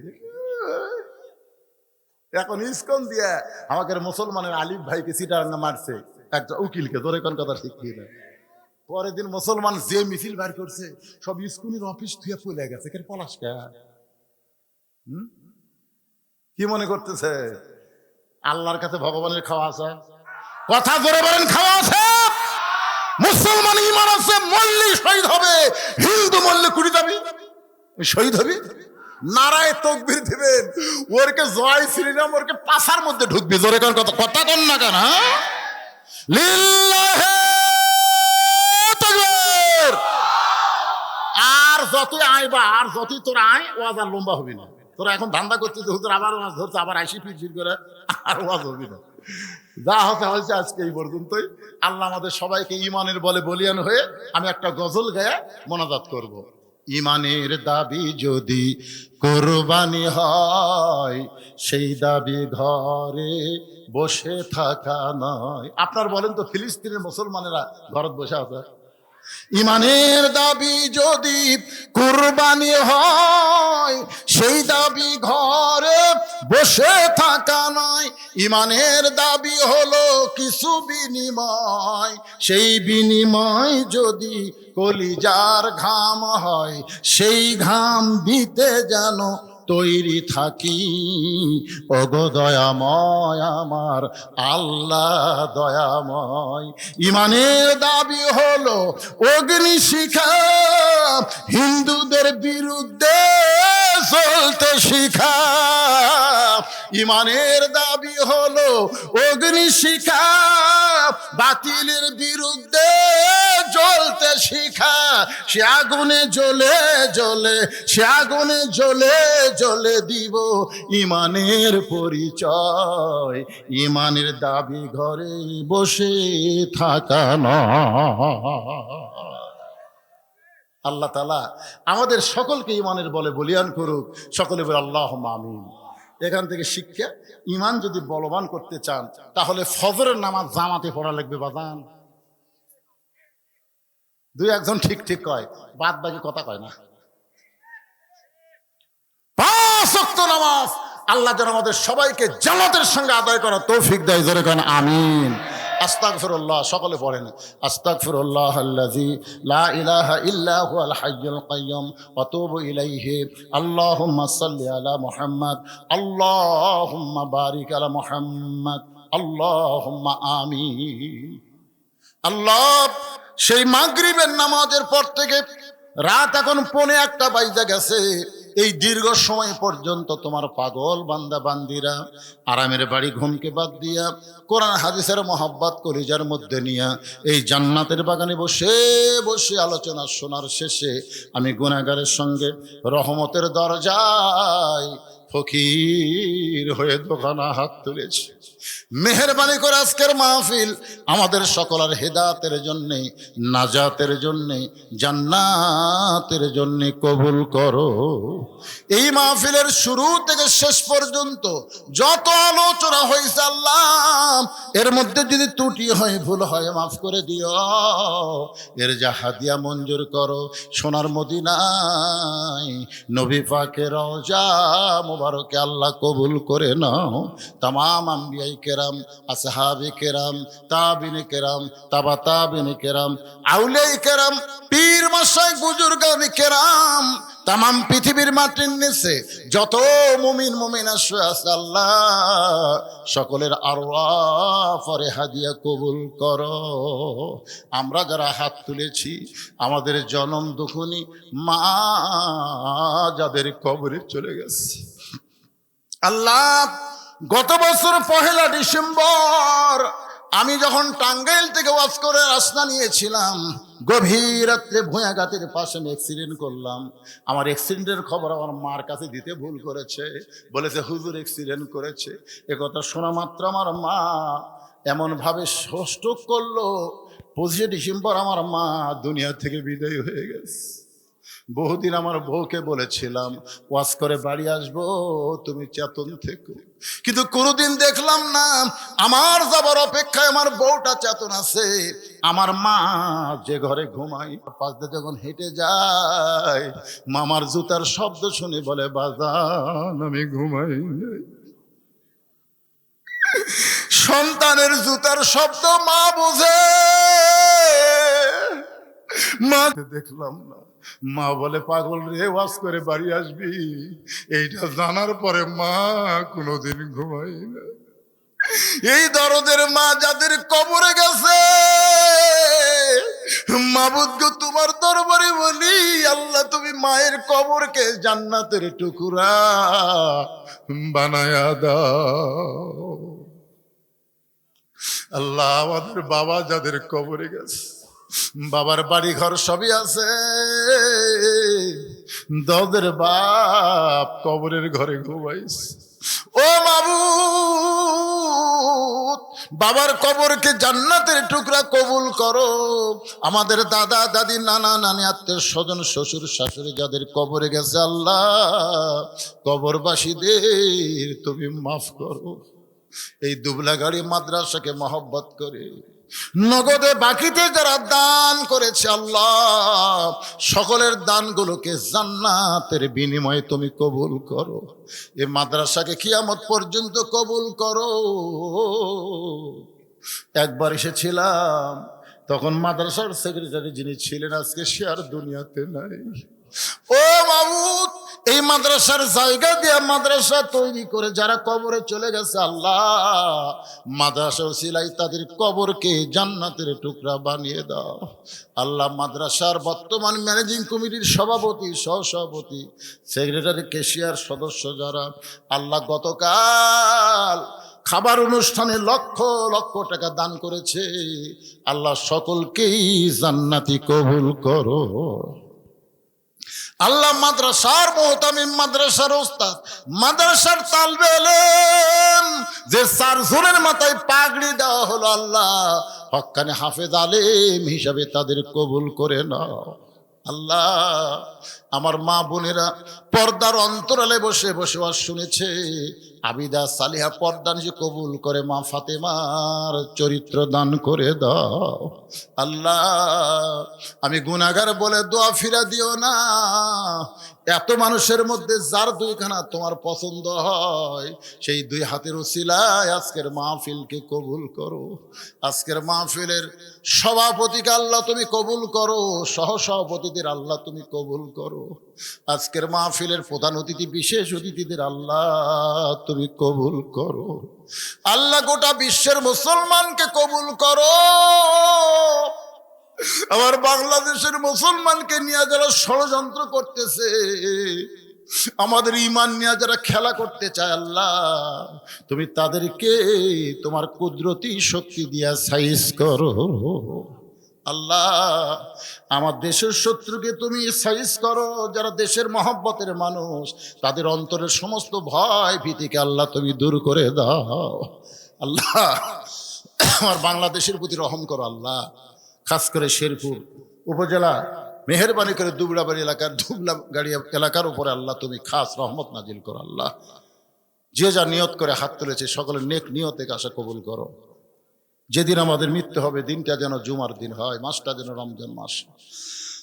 ইমানের সাথে ইজ্জতের সাথে এই দুনিয়া থেকে বিদায় নেওয়ার কালে আমাদের জবানে তুমি জারি করে দিও লা ইলাহা ইল্লাল্লাহু মুহাম্মাদুর রাসূলুল্লাহ সাল্লাল্লাহু আলাইহি সাল্লাম। আসসালামু আলাইকুম ওয়া রাহমাতুল্লাহি ওয়া বারাকাতুহু।